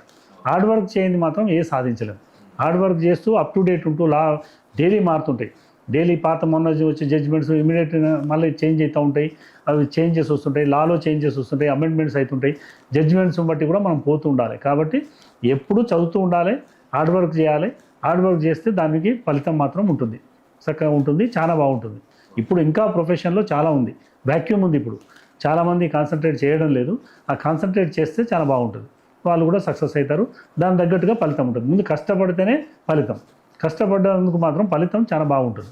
సార్, నాంపల్లి కోర్టులో ప్రెసిడెంట్గా వర్క్ చేయడం కానీ, హైకోర్టు వెరిఫికేషన్లో కానీ, కోవిడ్-19లో జూనియర్ అడ్వకేట్స్కి సపోర్ట్ చేయడంలో కానీ, అందరిలా కాకుండా మీకే ఎందుకు సార్ డిఫరెంట్గా ఇలా లీడర్షిప్ క్వాలిటీస్ తీసుకోవాలని అనిపించింది? అంటే ముఖ్యంగా ఏంటంటే మాకు అని కాదు, కానీ ఏ లీడర్ అయినా చేయాల్సిందే అదే. లేదు మనం లీడర్గా కాదు అనుకుంటే ఏం చేయాల్సిన అవసరం లేదు. ఒకసారి లీడర్ అవుతున్నాం అని అంటే మన వాళ్ళ కోసం చేయాలి. ఏదైనా అంతే. అందుకోసమనే ఫస్ట్ ప్రెసిడెంట్ అయినప్పటి నుంచి అయినా కూడా అడ్వకేట్స్కి ఇప్పుడు మా ఫస్ట్ బార్ అసోసియేషన్లో ఎగ్జిక్యూటివ్ బాడీలో ఏమి లేదు. కాబట్టి అది చేయాలి. మరి లీడర్ అయినాక ఏదో ఫార్మాలిటీస్ లీడర్ అయినాం, ఏదో సంపాదించుకున్నాం అని కాకుండా మనం ఏదైతే అడ్వకేట్స్ కోసం లీడర్ పనిచేస్తామనే ఉద్దేశంతోనే అయినాం. కాబట్టి వాళ్ళకి మనకి ఎంత అయితే వీలవుతుందో అంతవరకు చేయాల్సింది అది చేయాలనే నేచర్, ఎందుకంటే పెంచుకోవాలి. లేని వాళ్ళు కూడా మనకు స్వతహాగా నేచర్ సాయం చేయాలనేది ఉంటుంది. అదే దాన్ని కొంచెం పెంచుకోవాలి కూడా. ఎందుకంటే మనం ఒకసారి లీడర్ అన్నప్పుడు ఎవరైనా మనం నిన్ను ఎందుకు ఉంటారు అంటే నీ వల్ల కొంత లాభం అవుతుంది మాకనే వాళ్ళ కాన్సెప్ట్ వాళ్ళకు ఉంటుంది. ఏ ఓటర్కైనా, ఏ లీడర్కైనా, ఏదైనా ఓటర్లు అనే వాళ్ళు ఒక కాన్సెప్ట్ పెట్టుకుంటారు. ఇట్లా మేము ఈయన నుంచి ఇది ఆశించినప్పుడు మనం వాళ్ళ ఆశలను మనం చేయకుండా వాళ్ళకు ఏదో కొంత మనకు వీలైనంత వరకు ఎప్పుడైనా సాయం చేయాలా, వాళ్ళ కోసమే మనం పాటుపడాలి. కాబట్టి అందుకోసమే ఇప్పుడు ప్రెసిడెంట్గా అయినప్పుడైనా కానీ, తర్వాత కూడా మనం ఇప్పుడు హైకోర్టు ఇప్పుడు ఎందుకంటే బైఫర్కేషన్ కన్నా ముందు ఏంటంటే ఆప్షన్స్ ఇచ్చారు. ఆంధ్ర జడ్జెస్ మొత్తం ఆప్షన్స్. దానివల్ల ఏమవుతుంది, తెలంగాణలో ఇప్పుడు నేను జడ్జినేం కాను, కానీ తెలంగాణలో రేపు ఫ్యూచర్లో జడ్జి కావాలనుకున్న వాళ్ళకు 30-40 ఏళ్ళ వరకు కూడా ఛాన్స్ ఉండకపోయేది. డీజేలు కావాలి, ఇప్పుడు డీజేలు అయ్యారు. చాలామంది జూనియర్ సివిల్ జడ్జెస్ ఇప్పుడు డీజేస్ అయిపోయారు. అంటే ఎందుకంటే ఒకప్పుడు జాయింట్ ఉన్నప్పుడు ఎట్లుండేదంటే 25 years 30 years కూడా సెషన్ ప్రమోట్ కాకపోయేవారు. ఇప్పుడు 10-15 years లోపునే సెషన్ జడ్జి అవుతున్నారు. ఇప్పుడు అప్పుడు ఉన్న జూనియర్ సివిల్ జడ్జెస్ అందరూ సెషన్ జడ్జిలు అయ్యారు. అది మా పోరాటం వల్ల అయింది. లేకపోతే ఏమైందంటే అందరు ఇక్కడ ఎగ్జాస్ట్ అయిపోయినప్పుడు ఇక్కడ మనకు ఖాళీ ఉండేది కాదు. దానివల్ల ఏంటంటే 30 ఏళ్ళు ఇప్పుడు వేరే జడ్జెస్ ఇక్కడ ఉన్నప్పుడు మనకు జాబ్ ఎంప్లాయ్మెంట్ కూడా ఉండదు. కాబట్టి తెలంగాణలో అందరం లాస్ అవుతున్నాం అని చెప్పి దానికోసమనే ఆంధ్ర జడ్జెస్ ఇక్కడ ఆప్షన్స్ చేయడాన్ని టోటల్గా ఆర్గనైజ్ చేసాం. అదేవిధంగా హైకోర్టు కూడా సపరేట్ కావాలి, ఎందుకంటే మన జ్యుడిషియరీలో కూడా జాయిన్ ఉండడం వల్ల చాలా ప్రాబ్లమ్స్ అవుతున్నాయి. కాబట్టి మనకు కంపల్సరీ మన తెలంగాణ పబ్లిక్ లాస్ కావద్దనే ఉద్దేశంతో చేసాం, సక్సెస్ అయ్యాం. కోవిడ్లో కూడా అడ్వకేట్స్ కోసం సాయం, అంటే అడ్వకేట్సే కదా మేమైతే ప్రొఫెషన్లో ఉన్నామో ఆ ప్రొఫెషన్ వాళ్ళకి చేసుకోవాలి. ఫస్ట్ మనం ఇంట గెలిచి రచ్చ గెలవాలంటారు. అలాగే మన వాళ్ళకి మనం ఒక ఉద్దేశంతో గెలిచాము, బార్ కౌన్సిల్ మెంబర్ అయ్యాము. కాబట్టి బార్ కౌన్సిల్ మెంబర్లు అయినప్పుడు ఓటేసిన ప్రతి వ్యక్తి ఏదో చేయగలుగుతాడు అనే కాన్సెప్ట్ మీద మనం గెలిపించారు. కాబట్టి మనం వాళ్ళకి సాయం చేయాలి. మనం సంపాదించుకోవాలని కాకుండా అడ్వకేట్స్కు సాయం చేస్తే మనం చేసే ఉద్దేశం అది. కాబట్టి సాయం చేస్తూనే ఉన్నాం అప్పటి నుంచి కానీ, ముందు నుంచి కానీ, ఇప్పటి వరకు కూడా రేపు ఫ్యూచర్లో కూడా అడ్వకేట్స్ కోసం ఏదున్నా, వాళ్ళ సమస్యలు పరిష్కరించాలని మాత్రమే ఉద్యమం చేయడం కానీ, ఇంకేదైనా ఉన్నాయి గవర్నమెంట్ అప్రోచ్ అవ్వడం కానీ అవన్నీ చేస్తూ పోతాం. కంటిన్యూ చేస్తాం. ఇది ఇప్పుడు ఏదో చేశాము డిస్కంటిన్యూ చేసేది ఏముండదు. ఈవెన్ మనకు ఏంటంటే ఏ సమస్యలు ఉన్నా అడ్వకేట్స్కు వాటి సాల్వ్ చేసేది ప్రయత్నం చేస్తాం. Okay sir, thank you sir మాకు ఈ పాడ్కాస్ట్ అంగీకరించినందుకు. Thank you.